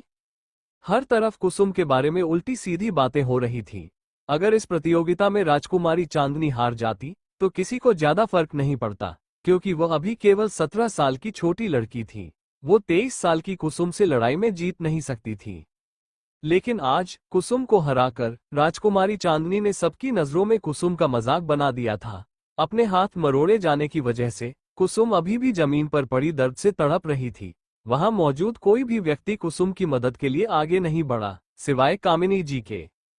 कामिनी जी दौड़कर मैदान की तरफ आई, क्योंकि देखकर ही ऐसा लग रहा था कि कुसुम अभी खड़ी होने की हालत में भी नहीं थी। अपनी बेटी को इस हालत में देखकर कामिनी जी का दिल दर्द से तड़प उठा। उन्होंने संकल्प ले लिया था कि वह हर हाल में राजकुमारी चांदनी की जिंदगी नर्क बनाकर ही रहेंगी। कामिनी जी दौड़ते हुए मैदान की तरफ आईं, क्योंकि देखकर ही ऐसा लग रहा था जैसे कुसुम अभी खड़ी होने की हालत में भी नहीं थी। अपनी बेटी को इस हालत में देखकर कामिनी जी का दिल दर्द से तड़प उठा। उन्होंने सोच लिया था कि वे हर हाल में राजकुमारी चांदनी की जिंदगी नर्क बनाकर ही रहेंगी। राजकुमारी चांदनी को किसी से कोई मतलब नहीं था। वो लड़ाई जीतने के तुरंत बाद ही वहां से आराम से चली गई। उधर कामिनी जी रोते हुए कुसुम के पास आईं और उसे सहारा देकर उसके कक्ष में ले गई। कल युवराज और कुसुम का विवाह था और आज कुसुम की ऐसी हालत देखकर कामिनी जी के दिल में राजकुमारी चांदनी के लिए नफरत और भी बढ़ गई थी।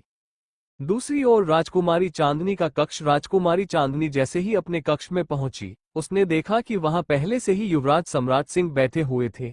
इस समय राजकुमारी चांदनी का किसी से भी बात करने का मन नहीं था, इसलिए उसने युवराज सम्राट सिंह को नजरअंदाज किया और बाथरूम की तरफ बढ़ने लगी। तभी युवराज सम्राट सिंह ने उसे रोकते हुए कहा, एंजल, अब वक्त आ गया है कि तुम हर चीज को ध्यान से देखो और ऑब्जर्व करो। अगर कुसुम इस विवाह से भाग गई तो बलि का बकरा तुम ही बनोगी। युवराज सम्राट सिंह की बात सुनकर राजकुमारी चांदनी वहीं रुक गई। उसने पीछे मुड़कर युवराज सम्राट सिंह की ओर देखा, जिनके चेहरे पर इस वक्त गहरी गंभीरता थी। राजकुमारी चांदनी ने उनकी बात सुनते ही तुरंत लक्ष्य के पास जाकर कहा, लक्ष्य, अपनी मधुमक्खियों के जरिए हर वक्त कुसुम और कामिनी जी पर नजर रखो। लक्ष्य ने जवाब में ओके राजकुमारी जी कहा और अपनी एक खास मधुमक्खी को कुसुम के पास भेज दिया। लक्ष्य की इस मधुमक्खी को एमसी मिनी कैमरा कहा जाता था। जब लक्ष्य का काम पूरा हो गया, तब राजकुमारी चांदनी ने उसे पूरी तरह अनदेखा करते हुए युवराज सम्राट सिंह से पूछा, सार्थक, क्या तुम्हें राजकुमारी चांदनी के असली परिवार के बारे में कुछ पता है? राजकुमारी चांदनी का सवाल सुनकर युवराज सम्राट सिंह बोले, जहां तक मुझे याद है, राजकुमारी चांदनी एक रहस्यमयी लड़की है। वो कहां से आई थी, ये कहानी की शुरुआत में नहीं बताया गया था। सारा सच तब सामने आया था जब राजकुमारी चांदनी की मौत हो चुकी थी, लेकिन मैंने इसके आगे पढ़ाई ही नहीं। बेचारे सार्थक को अपने मरने पर उतना अफसोस नहीं हुआ था, जितना उसे अपनी किताब को पूरा न पढ़ने का हो रहा था। अगर उसने पूरी किताब पढ़ ली होती तो उसे राजकुमारी चांदनी के बारे में सब कुछ पता चल जाता। राजकुमारी चांदनी की मौत का जिक्र पढ़कर ही सार्थक इतना गुस्सा हो गया था कि उसने आगे की कहानी पढ़ना भी जरूरी नहीं समझा। उधर राजकुमारी चांदनी अच्छी तरह जानती थी कि असली राजकुमारी चांदनी की पहचान भी उतनी ही रहस्यमयी थी, लेकिन फिलहाल उसे इस चीज पर ध्यान देने के बजाय युवराज और कुसुम की शादी पर फोकस करना था। उसके दिमाग में इस वक्त ढेर सारी बातें चल रही थी। अब तक राजकुमारी चांदनी ने जितना कुसुम को ऑब्जर्व किया था, उसके अनुसार कुसुम अभी भी युवराज यश प्रताप सिंह से विवाह करना चाहती थी। तो फिर ऐसी कौन सी वजह थी जिसके कारण कुसुम शादी में नहीं आई थी? आखिर क्यों कुसुम शादी से भागी थी? जो भी हो, अब तो राजकुमारी चांदनी को इसका जवाब शादी वाले दिन ही मिल सकता था। और जिस तरह लक्ष्य पूरी लगन से कुसुम की जांच पड़ताल कर रहा था, उसे यकीन था कि उसे कोई न कोई सुराग जरूर मिलेगा। राजकुमारी चांदनी ने युवराज सम्राट सिंह को दिलासा देते हुए कहा, सार्थक, तुम्हें टेंशन लेने की बिल्कुल भी जरूरत नहीं है। मेरी मर्जी के बिना कोई मुझसे शादी नहीं कर सकता। इतना कहकर राजकुमारी चांदनी ने युवराज सम्राट सिंह को पूरी तरह नजरअंदाज कर दिया और अपनी अलमारी से एक बेहद खूबसूरत लहंगा निकालकर कपड़े बदलने चली गई। आज राजकुमारी चांदनी ने लगातार 4 घंटे तक तलवारबाजी की प्रैक्टिस की थी, फिर 2 घंटे तक प्रतियोगिता चली थी। इसके अलावा हर फंक्शन के लिए डांस सीखना भी राजकुमारी चांदनी के लिए बहुत थका देने वाला काम था। वह भी आखिर एक इंसान ही थी, उसका पूरा शरीर थक चुका था, उसकी मांसपेशियां आराम मांग रही थी। लेकिन थोड़ी ही देर बाद मेहंदी का फंक्शन था, इसलिए उसे जागना ही था। राजकुमारी चांदनी इतना समझ चुकी थी कि जब तक विवाह संपन्न नहीं हो जाता, तब तक उसे आराम करने का मौका नहीं मिलेगा। थककर गुसलखाने में जाने के बाद वो सबसे पहले अपने लैब में गई और वहां से एक इंजेक्शन निकालकर खुद को इंजेक्ट कर लिया। वो एनर्जी का इंजेक्शन था। इस इंजेक्शन की वजह से राजकुमारी चांदनी अगले 24 घंटे तक एनर्जेटिक रह सकती थी। लेकिन राजकुमारी जानती थी कि जैसे ही इंजेक्शन का असर खत्म होगा, उसके बाद उसका क्या हाल होगा। इतने लंबे समय तक लगातार अपनी मांसपेशियों को आराम न देने और इंजेक्शन लेकर शरीर को जबरदस्ती काम में लगाने की वजह से जब इंजेक्शन का असर खत्म होगा, तब उसे सारा दर्द एक ही बार में झेलना पड़ेगा। फिर भी राजकुमारी चांदनी ने वह इंजेक्शन खुद को लगा लिया। उसके बाद उसने ऑरेंज कलर का बेहद खूबसूरत लहंगा पहना और बाहर आई। बाहर आते ही उसकी नजर पूरे कक्ष में घूम गई, लेकिन युवराज सम्राट सिंह कहीं भी नजर नहीं आए। वो समझ चुकी थी कि युवराज सम्राट सिंह जा चुके थे। वो सहजता से अपने कक्ष से बाहर निकली और वापस डांस प्रैक्टिस करने लगी। वहीं दूसरी तरफ इस महल में एक गुप्त तहखाना था, जिसके बारे में महल के कुछ गिने चुने और बेहद खास लोग ही जानते थे। इस वक्त उसी तहखाने में एक इंसान की दर्द भरी चीखें गूंज रही थी। आवाज में इतना दर्द था कि वहां मौजूद सैनिकों के भी रोंगटे खड़े हो चुके थे। तहखाने में बने एक बड़ी सी महाराजा वाली गद्दी पर युवराज सम्राट सिंह किसी राजा की तरह बैठे हुए थे। उनके आसपास का माहौल इतना ज्यादा भयावह था कि वहां खड़े सारे सैनिक थर थर कांप रहे थे।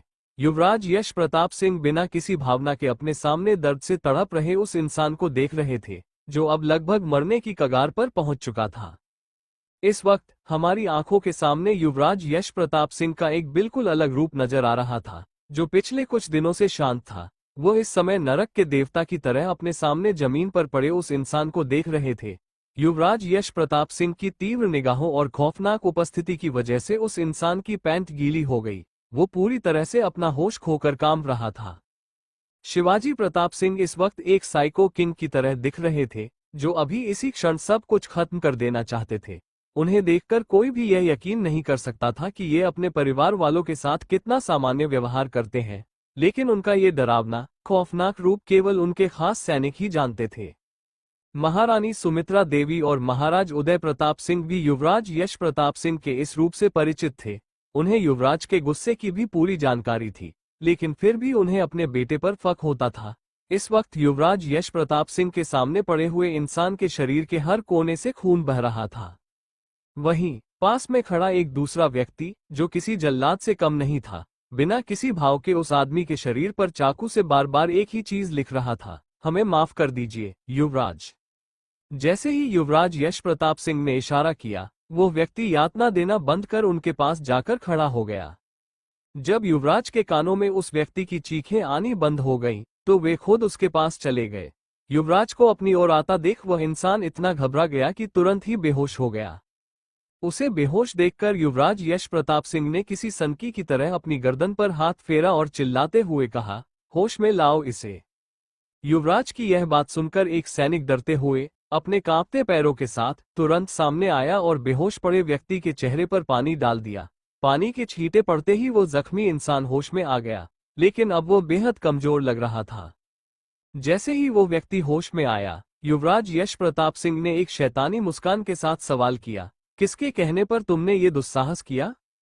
वो व्यक्ति कांपते हुए युवराज के पैरों में गिर पड़ा और गिड़गिड़ाने लगा, हमें माफ कर दीजिए युवराज, हम ऐसा नहीं करना चाहते थे, लेकिन हमारे 10 साल के बेटे को उन्होंने अगवा कर लिया था। हमने ये सब अपने बेटे के लिए ही किया है।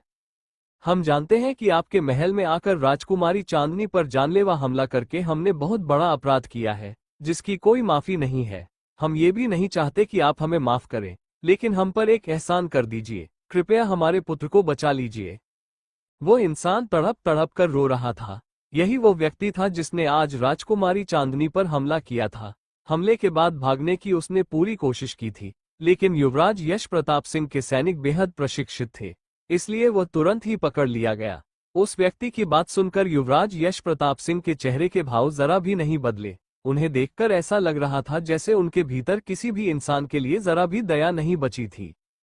उन्होंने बिना किसी भावना के एक बार फिर सवाल किया, हम तुमसे आखिरी बार पूछ रहे हैं, किसके कहने पर तुमने हमारे चांद पर हमला करवाया? युवराज यश प्रताप सिंह का इतना शांत रहना वहां मौजूद सभी लोगों के दिलों में भय पैदा कर रहा था।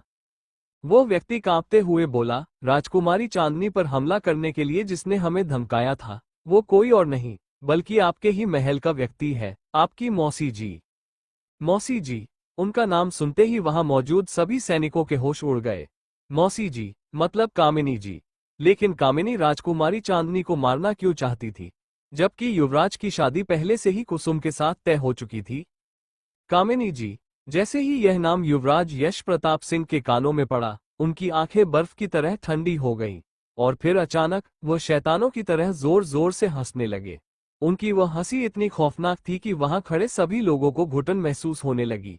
ऐसा लगने लगा जैसे आज ही उन सबका इस धरती पर आखिरी दिन होगा। कुछ पलों तक खामोश रहने के बाद युवराज यश प्रताप सिंह ने अपने एक सैनिक को पास बुलाया और सख्त आवाज में आदेश दिया, इसके बेटे को मौसी जी के सैनिकों की कैद से छुड़ाओ और उसे सही सलामत उसके घर पहुंचा दो। ये सुनते ही जमीन पर पड़ा वो इंसान खुशी से रो पड़ा। उसे विश्वास नहीं हो रहा था कि उसका बेटा अब सुरक्षित रहेगा। लेकिन अगले ही पल युवराज यश प्रताप सिंह ने उस इंसान के जबड़े को पकड़ लिया और दांत पीसते हुए बोले, पर बात चाहे जो भी हो, तुम्हें हमारी चांद पर हमला नहीं करना चाहिए था। ये तो बहुत गलत बात है। युवराज यश प्रताप सिंह ने यह बात किसी मासूम बच्चे की तरह कही थी, लेकिन उनकी मासूमियत को देखकर वहां मौजूद सभी लोग डर से थर थर कांप रहे थे। वो व्यक्ति अभी युवराज को कोई सफाई दे ही पाता कि इससे पहले ही युवराज यश प्रताप सिंह ने अचानक अपनी कमर में बंधे खंजर को निकाला और उसे उस आदमी की आंखों में घुसेड़ दिया। एक आंख में खंजर घुसते ही उस इंसान की दूसरी आंख खुद ही बाहर निकलकर जमीन पर गिर पड़ी। ये दृश्य इतना भयावह था कि वहां मौजूद 2 सैनिकों को उल्टी आ गई। वहीं एक नया सैनिक जो अभी अभी महल में भर्ती हुआ था, ये सब देखकर इतना डर गया कि उसे हार्ट अटैक आ गया और वह वहीं पर मर गया। लेकिन वहां मौजूद पुराने सैनिक इस सच से भली भांति परिचित थे कि यही युवराज यश प्रताप सिंह का असली रूप था। हालांकि किसी को यह समझ नहीं आ रहा था कि युवराज आखिर चांदनी के लिए इतना उग्र क्यों हो रहे थे, जबकि उनका विवाह तो कुसुम से होने वाला था। और सबसे बड़ा सवाल, क्या कुसुम का इतना बड़ा सच सामने आने के बाद भी युवराज उससे शादी करेंगे? सभी सैनिक चुपचाप एक ओर खड़े रहे, किसी में भी एक शब्द बोलने की हिम्मत नहीं थी।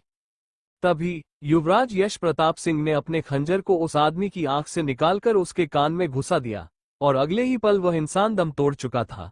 उस इंसान के मरते ही युवराज किसी पागल की तरह जोर जोर से हंसने लगे और ताली बजाने लगे। उन्हें देखकर ऐसा लग रहा था जैसे उस व्यक्ति की मौत ने उन्हें बेहद आनंदित कर दिया हो। अचानक ही युवराज यश प्रताप सिंह पूरी तरह से शांत हो गए। उन्होंने अपने चेहरे पर लगे खून को धीरे धीरे पोंछा और किसी सनकी की तरह बुदबुदाए, लगता है कामिनी मौसी जी ने मुझे बहुत हल्के में ले लिया है, लेकिन उनकी आज की हरकत की कीमत अब उनकी बेटी को चुकानी पड़ेगी। कल बहुत कुछ होने वाला है, कुछ ऐसा जिसे तुम लोग सहन नहीं कर पाओगे। बस एक बार विवाह का कार्यक्रम समाप्त हो जाने दो, उसके बाद मैं तुम सबको असली युवराज यश प्रताप सिंह के दर्शन करवाऊंगा। एक ऐसा नाम जिससे सुनकर ही लोगों की रूह कांप जाती है। हमारे ही महल में रहकर हमारे ही खिलाफ इतनी बड़ी साजिश रची है। मौसी जी, अब तो तुम्हें इसकी सजा जरूर मिलेगी। शाम से अब रात हो चुकी थी और मेहंदी की रस्म भी होने वाली थी। असल में यहाँ मेहंदी की रस्म रात को होती थी। रात में मेहंदी लगवाने के बाद सभी सो जाते थे और अगले दिन मेहंदी हटाने के बाद उसका रंग बहुत अच्छा आता था। हर तरफ मेहंदी की रस्म के लिए बहुत अच्छे तरीके से सजावट की गई थी। सभी औरतों ने हरे रंग के वस्त्र धारण किए हुए थे। इस मेहंदी की रस्म में राजकुमारी चांदनी और युवराज सम्राट सिंह के अलावा बाकी सभी मौजूद थे।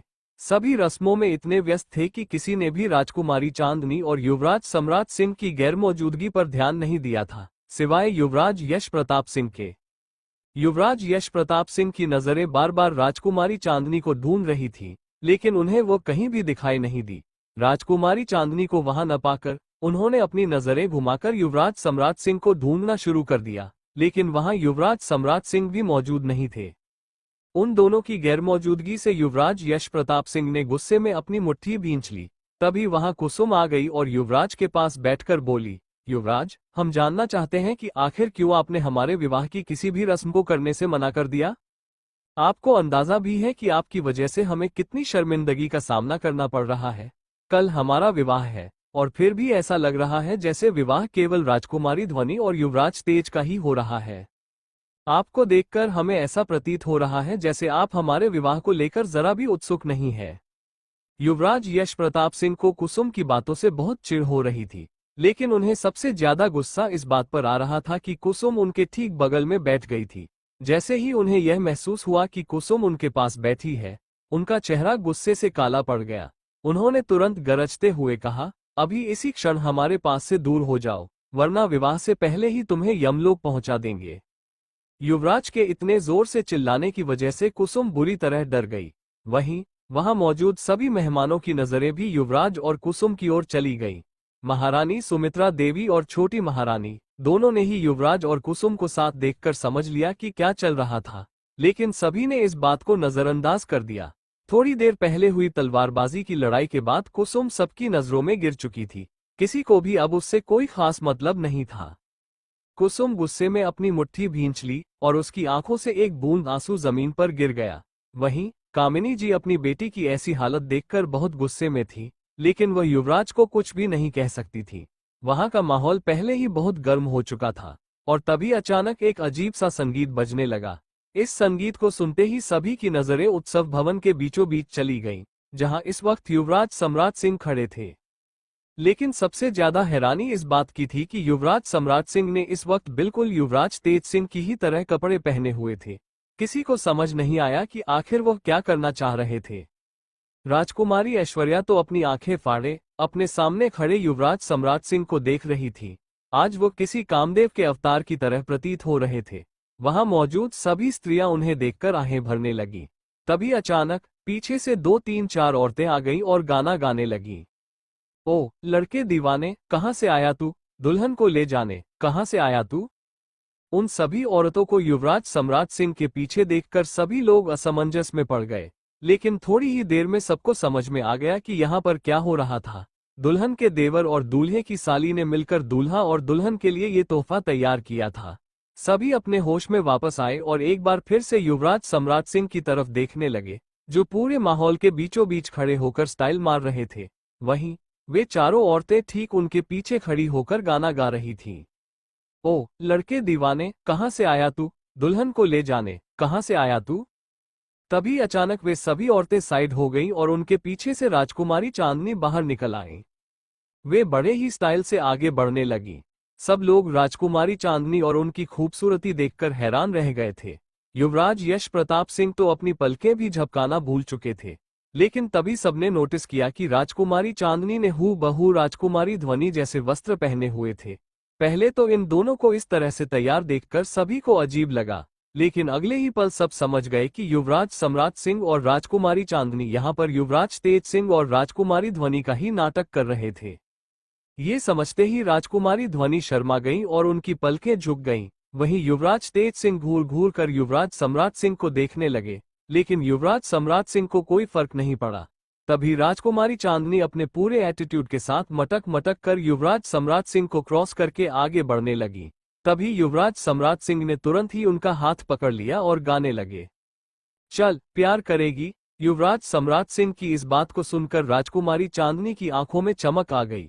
वे पीछे पलटकर देखने लगी और बड़ी ही खुशी के साथ गाने लगी, हाँ जी, हाँ जी। राजकुमारी चांदनी की हाँ सुनकर युवराज सम्राट सिंह और बेशर्मी के साथ बोले, मेरे साथ चलेगी। युवराज सम्राट सिंह की इस बात को सुनकर राजकुमारी चांदनी घबराने का नाटक करते हुए उनसे दूर जाने लगी और बोली, ना जी, ना जी। इस बार युवराज सम्राट सिंह ने थोड़ा गुस्से में राजकुमारी चांदनी की तरफ देखते हुए कहा, हो चल प्यार करेगी। प्यार का नाम सुनते ही राजकुमारी चांदनी की आंखों में एक बार फिर से चमक आ गई और वे युवराज सम्राट सिंह के पास जाते हुए बोली, हाँ जी, हाँ जी। तभी युवराज सम्राट सिंह फिर से बोले, ओ मेरे साथ चलेगी। इस बार तो राजकुमारी चांदनी ने इतना भयंकर घबराने का नाटक किया कि वहां मौजूद सभी लोग उनकी यह हरकत देखकर हैरान रह गए। एक पल के लिए तो मेहंदी लगाने वाली भी राजकुमारी ध्वनि को मेहंदी लगाना भूल गई और यह सब देखने लगी। बेचारी राजकुमारी ध्वनि तो शर्म से पानी पानी हो चुकी थी। वे दोनों कितनी बेशर्मी से युवराज तेज सिंह और राजकुमारी ध्वनि की प्रेम कहानी को नाटक के रूप में सबके सामने दिखा रहे थे। हालांकि राजकुमारी ध्वनि और युवराज सम्राट सिंह के बीच ऐसा कुछ नहीं हुआ था जैसा वे दोनों नौटंकी कर रहे थे, लेकिन इसे देखकर राजकुमारी ध्वनि को बहुत शर्म आ रही थी। वहीं युवराज तेज सिंह अपनी आंखें छोटी करके अपने भाई को घूर घूर कर देख रहे थे, जो उनकी टांग खींच रहे थे। वहीं राजकुमारी चांदनी अपने घबराने के नाटक को जारी रखते हुए गाने लगी, ना जी, ना जी। इतना कहते ही राजकुमारी चांदनी युवराज सम्राट सिंह से दूर भागने लगी, लेकिन अगले ही पल युवराज सम्राट सिंह ने उनका हाथ पकड़ लिया। दोनों के बीच 2 हाथों का फासला था। राजकुमारी चांदनी घबराते हुए अपने हाथ को युवराज सम्राट सिंह की पकड़ से छुड़ाने की कोशिश करने लगी, लेकिन युवराज सम्राट सिंह की पकड़ बहुत मजबूत थी। युवराज सम्राट सिंह अपने चेहरे पर शैतानी मुस्कुराहट लिए राजकुमारी चांदनी के हाथों को हल्का हल्का मरोड़ते हुए गाने लगे, अरे तू हाँ कर या ना कर, तेरी मर्जी सोड़िए। इतना कहने के साथ ही युवराज सम्राट सिंह ने झटके से राजकुमारी चांदनी का हाथ पकड़कर उसे अपने करीब खींच लिया और अगले ही पल बेशर्मी से उसे अपने कंधे पर उठा लिया। फिर वे गाने लगे, हम तुझको उठाकर ले जाएंगे। वहीं राजकुमारी चांदनी खुद को छुड़ाने के लिए युवराज सम्राट सिंह के कंधे पर मुक्के मार रही थी, लेकिन युवराज सम्राट सिंह को जैसे कोई फर्क ही नहीं पड़ रहा था। डोली में बिठाकर ले जाएंगे। इस बार राजकुमारी चांदनी ने झट से युवराज सम्राट सिंह के बालों को पकड़ लिया, जिससे वह असहज हो गए और राजकुमारी चांदनी उनके हाथ से छूट गई।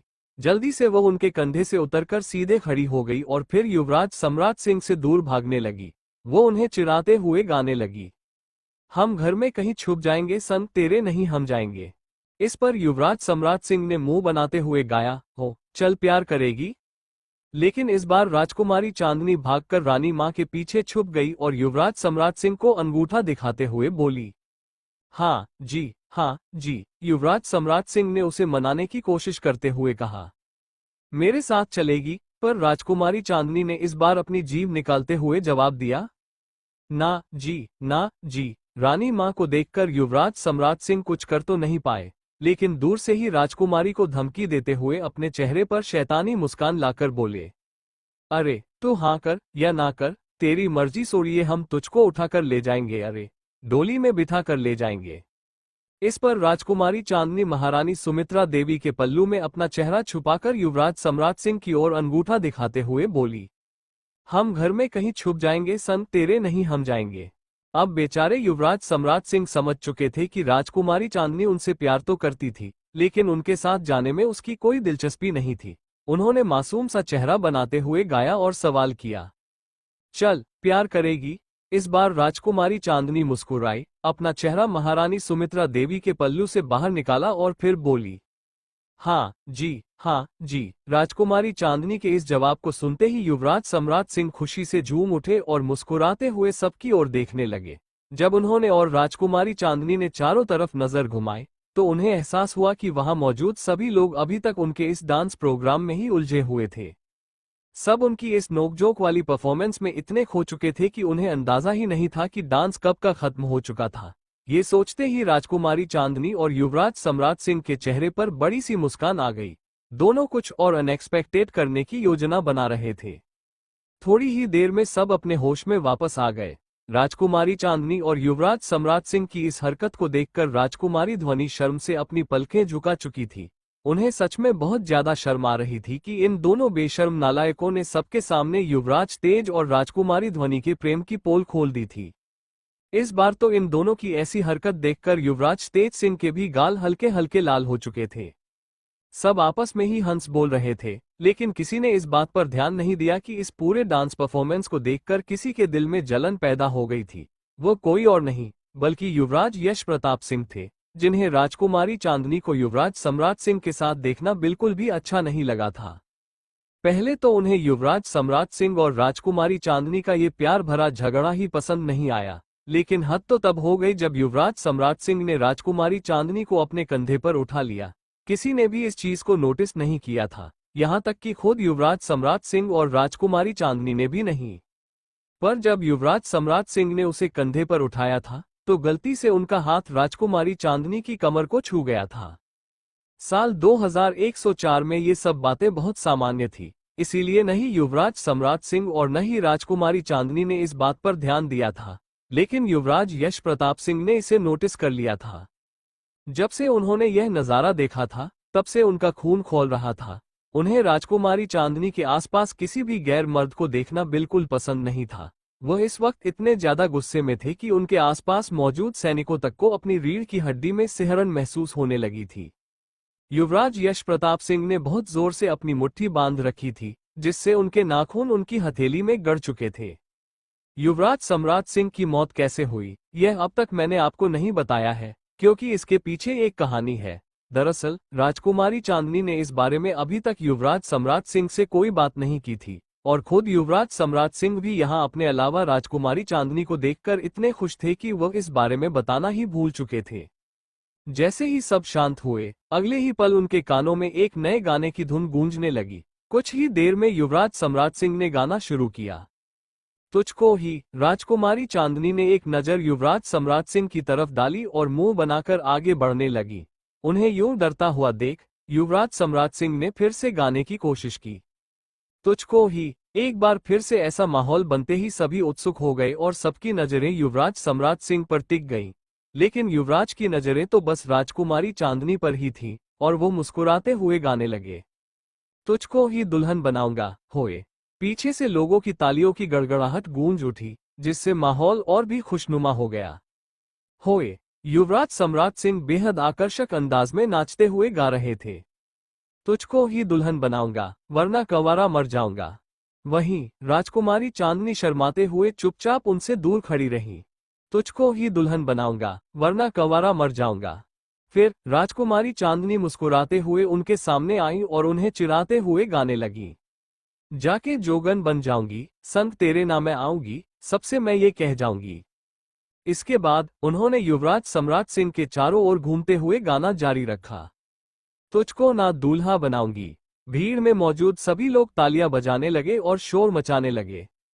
होए। राजकुमारी चांदनी ने अपने जलवे बिखेरते हुए युवराज को अंगूठा दिखाया और ठुमका लगाते हुए गाया। तुझको ना दूल्हा बनाऊंगी, चाहे कंवारी मर जाऊंगी। उनके इस जवाब को सुनकर राजकुमारी ध्वनि शर्म से पानी पानी हो गई।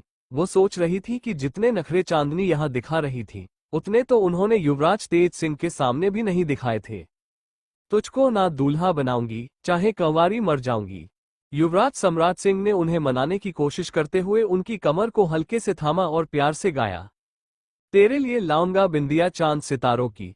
लेकिन राजकुमारी चांदनी शरारत भरी मुस्कान के साथ खुद को उनकी पकड़ से छुड़ाते हुए मुंह बनाकर दूसरी ओर चल दी। युवराज भी हार मानने वालों में से नहीं थे।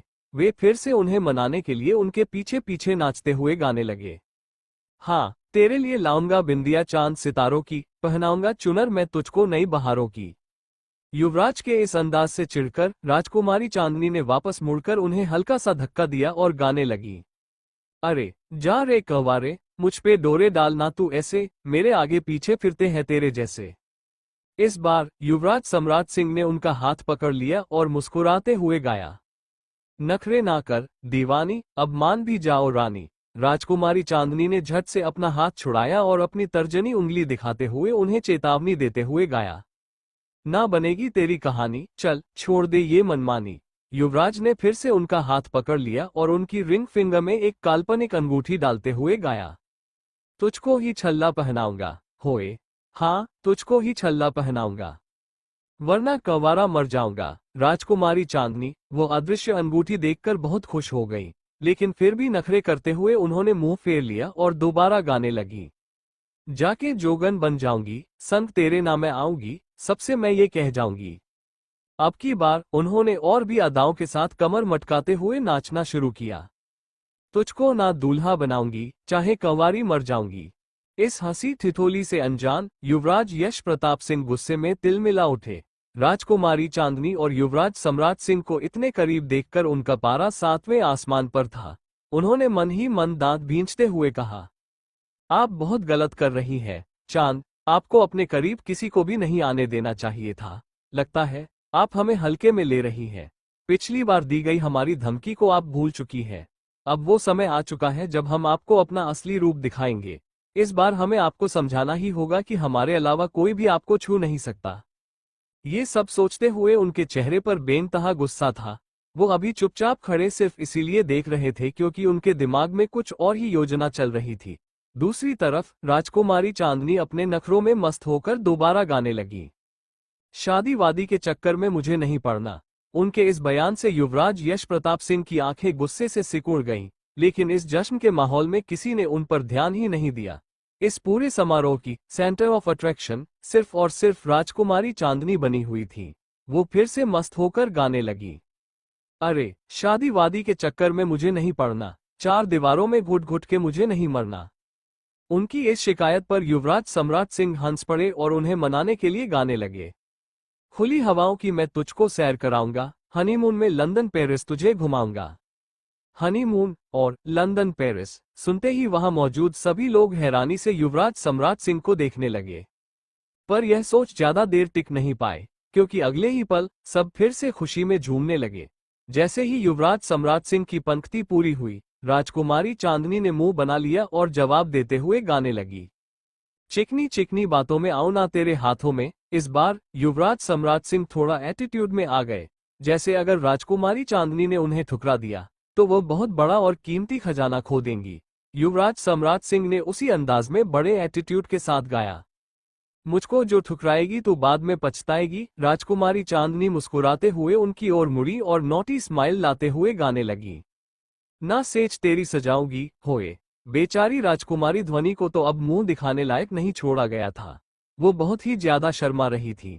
शर्म की वजह से उनका पूरा चेहरा लाल पड़ चुका था, जिससे वो बहुत ही प्यारी लग रही थी। राजकुमारी चांदनी एक बार फिर से डांस के मूड में आकर गाने लगी, हाँ ना सेज तेरी सजाऊंगी चाहे कंवारी मर जाऊंगी। अब की बार युवराज सम्राट सिंह का सारा एटीट्यूड गायब हो गया। वो बेशर्मों की तरह पैर पटकते हुए राजकुमारी चांदनी के पास आए और नखरे दिखाते हुए गाने लगे, बिन तेरे ना जी पाऊंगा, बिन तेरे ना मर पाऊंगा, सबसे मैं ये कह जाऊंगा, तुझको ही दुल्हन बनाऊंगा, वरना कंवारा मर जाऊंगा। युवराज सम्राट सिंह की ऐसी हरकतें देखकर युवराज तेज सिंह का दिल तो कर रहा था कि उन्हें पकड़कर जोर से पीट दें। ये लोग उनकी लव स्टोरी को बेवजह बड़ा चढ़ाकर दिखा रहे थे। वहीं महारानी सुमित्रा देवी अपने चेहरे पर हल्की सी मुस्कान लिए दोनों को देख रही थी। अब माहौल थोड़ा गंभीर हो गया था, क्योंकि राजकुमारी चांदनी जरूरत से ज्यादा नखरा दिखा रही थी, जिससे युवराज सम्राट सिंह थोड़ा गुस्से में आ गए। लेकिन राजकुमारी चांदनी उनके गुस्से वाले चेहरे को पूरी तरह से अनदेखा कर दरवाजे की ओर बढ़ने लगी। अगले ही पल युवराज सम्राट सिंह ने फिर से गाना शुरू कर दिया, लेकिन इस बार उनकी आवाज में एक गुजारिश छिपी हुई थी, ओ ये जिद छोड़ दे, नाता जोड़ दे, रब का नाम ले, दामन थाम ले। इतना कहकर युवराज सम्राट सिंह किसी नखरीले बच्चे की तरह जमीन पर बैठ गए और बनावटी रोते हुए गाने लगे, मान भी ले तो मेरा कहना। राजकुमारी चांदनी उन्हें सीधे रिजेक्ट करते हुए गाने लगी, साथ तेरे नहीं मुझको रहना। युवराज सम्राट सिंह ने फिर पूछा, कब डोली बारात मैं लाऊं? राजकुमारी चांदनी ने उत्तर दिया, कैसे तुझको मैं समझाऊं? युवराज सम्राट सिंह फिर गाने लगे, क्या तूने ये सोच लिया है? राजकुमारी चांदनी ने मुस्कुराते हुए उत्तर दिया, हाँ मैंने ये सोच लिया है। अब युवराज सम्राट सिंह ने नकली रोने का नाटक किया और अपने सभी दोस्तों को अपने पास बुलाकर गाने लगे। यारों, जहर की पुड़िया लाओ। राजकुमारी चांदनी थोड़ा टेंशन में आ गई और युवराज के दोस्तों से बोली, ये पागल है, इसे बचाओ। युवराज सम्राट सिंह ने रोते हुए गाया, तेरे बिना मुझको नहीं जीना। राजकुमारी चांदनी ने उन्हें धमकी देते हुए गाया, करना ऐसी खता कभी ना। अब तो युवराज सम्राट सिंह ने हद ही कर दी। उन्होंने तुरंत अपने एक दोस्त के हाथ से एक छोटी सी शीशी छीनी और उसमें भरा हुआ द्रव्य पदार्थ पी लिया। फिर नाटक करते हुए गाने लगे, मुझको अब ये जहर है पीना। असल में इस समय तक राजकुमारी चांदनी दरवाजे की तरफ मुड़ चुकी थी, इसीलिए उन्होंने युवराज को जहर पीते हुए नहीं देखा था। वह बेपरवाह होकर बाहर जाते हुए गाने लगी, जख्मी दिल मुझको नहीं सीना। जैसे ही युवराज सम्राट सिंह ने देखा कि राजकुमारी चांदनी कितनी निर्दयी हो सकती है, वो जमीन पर गिर गए और मरने की मुद्रा में आकर आखिरी बार गाने लगे, छोड़ के दुनिया चला मैं चला, छोड़ के दुनिया चला मैं चला, छोड़ के दुनिया चला मैं चला। अब राजकुमारी चांदनी नाराजगी के साथ बिना पीछे मुड़े आराम से दरवाजे की ओर बढ़ने लगी। तभी उनके कानों में युवराज सम्राट सिंह के दोस्तों की आवाज पड़ी, जिन्होंने उनके चारों ओर भीड़ लगा दी थी। युवराज सम्राट सिंह का ऐसा नाटक देखकर वहां मौजूद सभी लोग अपनी आंखें बड़ी बड़ी करके सब कुछ देख रहे थे। युवराज तेज सिंह का मन कर रहा था कि अभी अपनी जूती निकाले और युवराज सम्राट सिंह की पिटाई कर दे। मतलब इन लोगों ने आज हद से ज्यादा ड्रामा कर दिया था। वहीं राजकुमारी ध्वनि से ये सब और नहीं देखा गया, इसीलिए वो जल्दी से उठकर वहां से भाग गई। शर्म की वजह से बेचारी का पूरा चेहरा जल रहा था। लेकिन वहीं मेहंदी वाली के पास बैठी हुई राजकुमारी ऐश्वर्या को थोड़ी थोड़ी तकलीफ हो रही थी, लेकिन फिर भी उन्होंने अपने चेहरे पर इस बात को जाहिर नहीं होने दिया। वह नहीं चाहती थी कि किसी को भी इस बारे में पता चले कि वह युवराज सम्राट सिंह को पसंद करती है। वहीं युवराज यश प्रताप सिंह बिना किसी भाव के अपने सामने का सारा तमाशा देख रहे थे। युवराज सम्राट सिंह के सभी दोस्त शोर मचाते हुए गा रहे थे, रब्बा इसकी जान गई रे, लगता इसकी जान गई रे, लगता इसकी जान गई रे। इस लाइन को सुनते ही राजकुमारी चांदनी तुरंत पीछे पलटी और युवराज सम्राट सिंह की हालत देखकर उनकी आंखें चौड़ी हो गईं। उन्होंने अपने चेहरे पर हल्की चिंता लिए हुए गाना गाया, इसे कहो मैं मान गई रे, इसे कहो मैं मान गई रे, इसे कहो मैं मान गई रे। राजकुमारी चांदनी के मान जाने की बात सुनकर युवराज सम्राट सिंह तुरंत खड़े हो गए और अपनी चमकती हुई आंखों से राजकुमारी चांदनी को देखने लगे। लेकिन इस बार राजकुमारी चांदनी की आंखों में उनके लिए गुस्सा या इनकार नहीं, बल्कि प्यार, नकली वाला, था। उन्होंने अपनी आवाज में ढेर सारा प्यार घोलते हुए गाया, ओ लो मैं मान गई, हाँ मैं मान गई, तेरे प्यार को मैं पहचान गई। इतना कहते ही राजकुमारी चांदनी एक बार फिर से नृत्य करने की मुद्रा में आ गई। इसके बाद वह युवराज सम्राट सिंह के पास गई, उन्हें बेहद ही प्यार से देखा और अपनी कमर को लचकाते हुए नृत्य करते हुए गाया, तुझको ही दूल्हा बनाऊंगी होए। राजकुमारी चांदनी की इस लाइन को सुनते ही चारों ओर शोर मच गया। सभी लोग जोर जोर से तालियां बजाने लगे और हूटिंग करने लगे। आज से पहले किसी ने भी ऐसा कोई भी समारोह नहीं देखा था जहां इतना खूबसूरत और आकर्षक प्रदर्शन हुआ हो। यहाँ पर युवराज सम्राट सिंह और राजकुमारी चांदनी का प्रदर्शन बेहद ही मनमोहक था। वहां मौजूद हर व्यक्ति एक सेकंड के लिए भी अपनी नजरें उन दोनों से हटा नहीं पा रहा था। राजकुमारी चांदनी ने अपनी कमर से एक जोरदार ठुमका लगाकर युवराज सम्राट सिंह को दूर धकेल दिया। इसके बाद वो खिलखिलाकर हंसी और नृत्य करते हुए गाया, हाँ तुझसे ही शादी रचाऊंगी वरना कंवारी मर जाऊंगी। इस बार युवराज सम्राट सिंह और राजकुमारी चांदनी दोनों ही नृत्य करने लगे, तुझको ही दूल्हा बनाऊंगी वरना कंवारी मर जाऊंगी। राजकुमारी चांदनी और युवराज सम्राट सिंह को आपस में हंसते और मुस्कुराते हुए नृत्य करते देख युवराज यश प्रताप सिंह की आंखें गुस्से से लाल हो चुकी थीं। वह अब एक पल के लिए भी राजकुमारी चांदनी को युवराज सम्राट सिंह के पास बर्दाश्त नहीं कर पा रहे थे।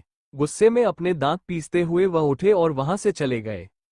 युवराज यश प्रताप सिंह को इस तरह गुस्से में जाते हुए महारानी सुमित्रा देवी ने देख लिया।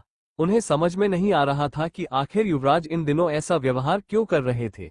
महारानी सुमित्रा देवी युवराज यश प्रताप सिंह की आंखों में आजकल राजकुमारी चांदनी के लिए कुछ अलग ही एहसास देख पा रही थी, जो सही नहीं लग रहा था। कल युवराज यश प्रताप सिंह का विवाह था और ऐसे में उनका किसी और स्त्री के प्रति आकर्षित होना उचित नहीं था। वहीं इन सबसे अलग कुछ दूरी पर महाराज विनोद सिंह बैठे हुए थे। वो मुस्कुराते हुए युवराज सम्राट सिंह को देख रहे थे, जो बेफिक्र होकर नृत्य कर रहे थे। उन्होंने शायद पहली बार अपने बेटे को इस रूप में देखा था। वो बहुत खुश थे कि अंततः युवराज सम्राट सिंह ने पिछले कुछ दिनों से खुश रहना सीख लिया था।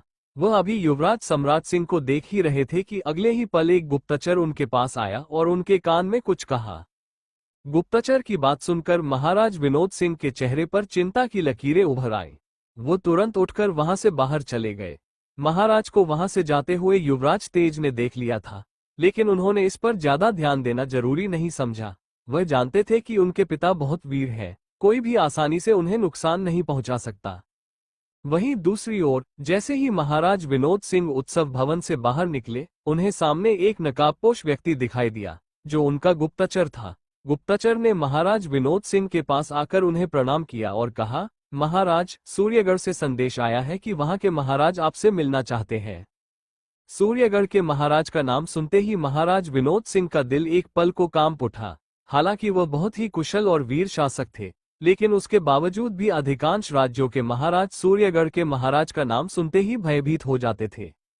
महाराज विनोद सिंह समझ नहीं पा रहे थे कि सूर्यगढ़ के महाराज उनसे क्यों मिलना चाहते थे। हालांकि वो ये जानते थे कि सूर्यगढ़ के महाराज नेकदिल इंसानों के प्रति नेकदिल थे, लेकिन उनकी क्रूरता के चर्चे पूरे भारतवर्ष में फैले हुए थे। सूर्यगढ़ के महाराज एक अत्यंत रहस्यमय व्यक्ति थे, जिनके बारे में कोई ज्यादा कुछ नहीं जानता था। बस इतना ज्ञात था कि 20 साल का एक लड़का अचानक से अस्तित्व में आया था, जिसके बारे में पहले कोई नहीं जानता था। सिर्फ 20 वर्ष की उम्र में ही इस लड़के ने असाधारण कार्य करने शुरू कर दिए थे। उम्र बढ़ने के साथ साथ उसने 4-5 राज्यों पर विजय प्राप्त कर ली थी। आज वो लड़का 26 वर्ष का हो चुका था, लेकिन उसकी क्रूरता दिन ब दिन बढ़ती ही जा रही थी। महाराज विनोद सिंह ने अपने दूत को एक संदेश भिजवाने का आदेश दिया। वो सूर्यगढ़ के महाराज के साथ अच्छे संबंध बनाना चाहते थे, इसलिए उन्होंने पहले ही उन्हें अपने पुत्र युवराज तेज सिंह के विवाह में आमंत्रित कर दिया था। हालांकि उन्हें इस बात का जरा भी अंदाजा नहीं था कि सूर्यगढ़ के महाराज इस विवाह में शामिल होंगे या नहीं। वहीं दूसरी ओर नृत्य करते करते राजकुमारी चांदनी थक चुकी थी। दिन भर की भागदौड़ के कारण उनका शरीर जवाब देने लगा था। हालांकि उन्होंने ऊर्जा बढ़ाने वाला इंजेक्शन लिया हुआ था, लेकिन उसके बावजूद उनके शरीर में हल्का हल्का दर्द महसूस हो रहा था। अगर वह इस वक्त कम से कम 10 मिनट तक आराम नहीं करती, तो उनकी तबीयत भी बिगड़ सकती थी। आखिरकार उन्होंने हार मान ली और अपने कक्ष की ओर जाने लगी। जैसे ही वो उत्सव भवन से बाहर निकली, अचानक उन्हें चारों ओर अंधेरा सा महसूस होने लगा। उन्होंने इस बात को नजरअंदाज किया और जल्दी से अपने कक्ष की ओर बढ़ने लगी। तभी अचानक उन्हें अपने हाथों में तेज दर्द महसूस हुआ। वो कुछ समझ पाती इससे पहले ही किसी ने उनके हाथ को बहुत मजबूती से पकड़ लिया और खींचकर कहीं ले जाने लगा। अचानक हुए इस हमले से राजकुमारी चांदनी हैरान रह गई और उन्हें कोई प्रतिक्रिया देने का मौका भी नहीं मिला। जब तक वह अपने होश में वापस आई, तब तक उन्होंने देखा कि वो इस समय महल के दूसरी ओर के क्षेत्र में थी और उनके सामने एक व्यक्ति खड़ा था। उस व्यक्ति को देखकर राजकुमारी चांदनी की आंखें संकुचित हो गईं। राजकुमारी चांदनी को तो वैसे भी युवराज यश प्रताप सिंह से कोई लेना देना नहीं था। सही सोच रहे हैं आप, इस वक्त उनके सामने कोई और नहीं बल्कि स्वयं युवराज यश प्रताप सिंह खड़े थे। उन्होंने जब से युवराज सम्राट सिंह और राजकुमारी चांदनी को साथ देखा था, तब से उनका खून खौल रहा था। वो गुस्से में राजकुमारी चांदनी की ओर देखकर बोले, हमने आपको पिछली बार भी चेतावनी दी थी कि सम्राट सिंह से दूर रहिए, लेकिन लगता है कि आपके अंदर से हमारा डर खत्म हो गया है। युवराज यश प्रताप सिंह की इस बात को सुनकर राजकुमारी चांदनी को बहुत गुस्सा आया, लेकिन वह इतनी अधिक थकी हुई थी कि उनके अंदर कुछ भी बोलने की हिम्मत नहीं बची थी। आखिरकार उन्होंने हार मानकर एक फैसला किया कि उनके सामने खड़ा यह व्यक्ति जो भी बकवास कर रहा था, उसे चुपचाप सुन ले। आगे क्या करना है और क्या नहीं, इसका निर्णय वो स्वयं करेगी। राजकुमारी चांदनी को कोई किसी भी बंदिश में नहीं बांध सकता था। वो फिलहाल जल्दी से अपने कक्ष में पहुंचने के लिए युवराज यश प्रताप सिंह की बात से हाँ में हाँ मिलाने के लिए तैयार हो गई। वहीं जब युवराज यश प्रताप सिंह ने देखा कि राजकुमारी चांदनी उन्हें कोई जवाब नहीं दे रही है, तो उन्हें और अधिक क्रोध आ गया। उन्होंने गुस्से में राजकुमारी चांदनी की गर्दन पकड़ ली और उनके चेहरे को अपने चेहरे के बेहद करीब ले आए। अब धीरे धीरे राजकुमारी चांदनी की आंखें बंद होने लगी थी। वो जानती थी कि उनके सामने खड़ा व्यक्ति बकवास कर रहा था, लेकिन इस समय वह एकदम किसी रोबोट की तरह चुपचाप बस युवराज की बातें सुन रही थी। लेकिन जैसे ही युवराज यश प्रताप सिंह ने राजकुमारी चांदनी को इतने करीब से देखा, उनका दिल जोर जोर से धड़कने लगा। उनकी नजर राजकुमारी चांदनी के गुलाबी होठों पर चली गई। उन्हें अचानक से याद आया जब राजकुमारी चांदनी बारिश में भीग रही थी और उस समय उनके अंदर दबी इच्छाएं जाग उठी थी। युवराज यश प्रताप सिंह धीरे धीरे राजकुमारी चांदनी के होठों की ओर झुकने लगे। वो ऐसे व्यवहार कर रहे थे जैसे उन पर किसी तरह का नशा हावी हो चुका हो। वो बस एक बार अपने होठों से राजकुमारी चांदनी के होठों को छूना चाहते थे, लेकिन जैसे ही उनके होंठ राजकुमारी चांदनी के होठों को बस छूने ही वाले थे, तभी अचानक युवराज की गर्दन में बहुत तेज दर्द हुआ। दर्द इतना असहनीय था कि युवराज तुरंत ही बेहोश होकर गिर पड़े। उन्होंने राजकुमारी चांदनी को बहुत मजबूती से पकड़ रखा था, जिसकी वजह से उनका भी संतुलन बिगड़ गया। लेकिन इससे पहले कि वो जमीन पर गिरती, किसी ने उन्हें संभाल लिया था। वो लक्ष्य था। जैसे ही राजकुमारी चांदनी पार्टी हॉल से बाहर निकली थी, लक्ष्य भी उनके परफ्यूम की खुशबू को सूंघते हुए उनके पीछे पीछे आने लगा था। उसने जैसे ही देखा कि युवराज यश प्रताप सिंह राजकुमारी चांदनी को परेशान कर रहे थे, तब उसके अंदर का रक्षक जाग उठा। वो तुरंत ही राजकुमारी चांदनी के पास पहुंचा और युवराज यश प्रताप सिंह की गर्दन पर कट देकर उनके दिमाग के तार हिला दिए। बिजली का इतना खतरनाक झटका लगने के कारण युवराज वहीं बेहोश हो गए। युवराज के बेहोश हो जाने से किसी को कोई फर्क नहीं पड़ा। लक्ष्य ने जब देखा कि राजकुमारी चांदनी भी बेहोश हो चुकी थी, तो उसने अपने हाथों को बहुत ही ज्यादा मोटा कर लिया और उन्हें अपनी बाहों में उठा लिया। दूर से देखने पर ऐसा लग रहा था जैसे राजकुमारी चांदनी किसी कुर्सी पर बैठी हुई थी, लेकिन सारा कमाल लक्ष्य कर रहा था। हालांकि लक्ष्य को राजकुमारी चांदनी ने पहले ही सख्ती से समझा दिया था कि अगर वो अपने किसी भी विशेष कौशल का उपयोग करता है, तो उसे किसी भी इंसान के सामने नहीं जाना है, सिवाय उनके और सार्थक के। लक्ष्य ने राजकुमारी चांदनी को अपनी गोद में उठा तो लिया था, लेकिन अब वो यूं ही राजकुमारी चांदनी को उनके कमरे तक नहीं पहुंचा सकता था। आखिरकार उसने तय किया कि वह सबकी नजरों से छुपते हुए, यानी पीछे के रास्ते से, राजकुमारी चांदनी को सीधे उनके कमरे तक पहुंचा देगा। लेकिन एक बार फिर अगर लक्ष्य ने अपने पैर को लंबा किया, तो उसकी त्वचा फट सकती थी। पिछली बार तो युवराज सम्राट सिंह ने सब कुछ सही कर दिया था, लेकिन इस बार क्या होगा? खैर, इन सब समस्याओं के बारे में राजकुमारी चांदनी तो सोच सकती थी, लेकिन लक्ष्य नहीं। उसे बस इतना पता था कि अपने पावर का इस्तेमाल किसी भी इंसान के सामने नहीं करना है, एंजेलिना और सार्थक को छोड़कर। इसीलिए लक्ष्य राजकुमारी चांदनी को पीछे वाले रास्ते से उनके कमरे में ले जाने लगा। वो जल्दी से अपने पैर को लंबा करता गया और खिड़की के जरिए अपने हाथ लंबे करके राजकुमारी चांदनी को आराम से उनके बिस्तर तक पहुंचा दिया। इतना कुछ करने के बाद लक्ष्य खुद भी अंदर आ गया और चुपचाप खुद को ऑफ कर लिया। अगली सुबह जैसे ही राजकुमारी चांदनी की आंखें खुली, उनकी आंखें संकुचित हो गईं। उन्हें अपने सामने लक्ष्य खड़ा दिखाई दिया, जिसके हाथ पैर टूटे हुए थे, मतलब उसकी त्वचा फटी हुई थी और अंदर की मशीनरी दिखाई दे रही थी। अभी सुबह के 5 बजे थे, लेकिन राजकुमारी चांदनी की नींद खुल चुकी थी क्योंकि उन्होंने पहले से ही अपने अंदर एनर्जी का इंजेक्शन इंजेक्ट कर रखा था। वो जल्दी से उठकर खड़ी हुई और लक्ष्य को पकड़कर खींचते हुए अपनी लैब के अंदर ले गई।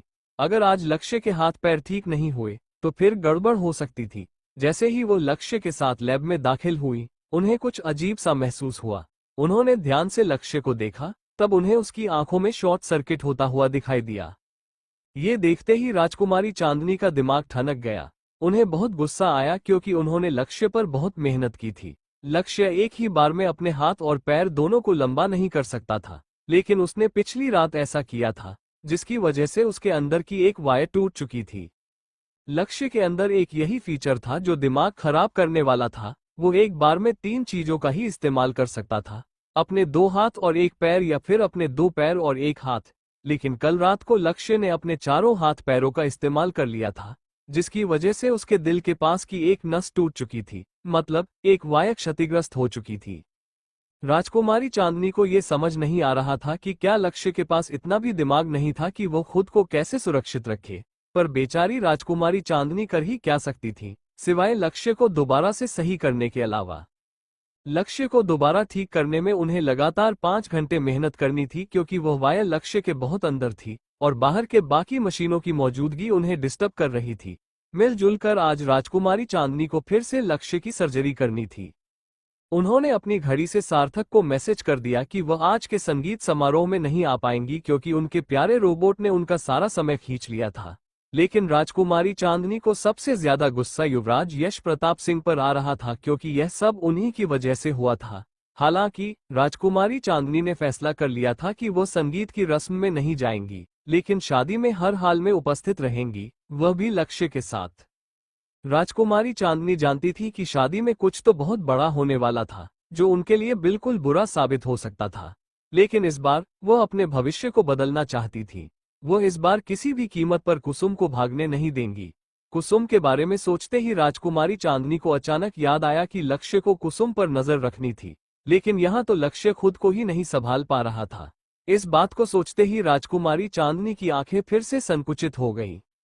वह गुस्से में लक्ष्य से बोली, लक्ष्य के बच्चे, अगर कुसुम शादी से भाग गई तो मैं तुम्हें तोड़ डालूंगी।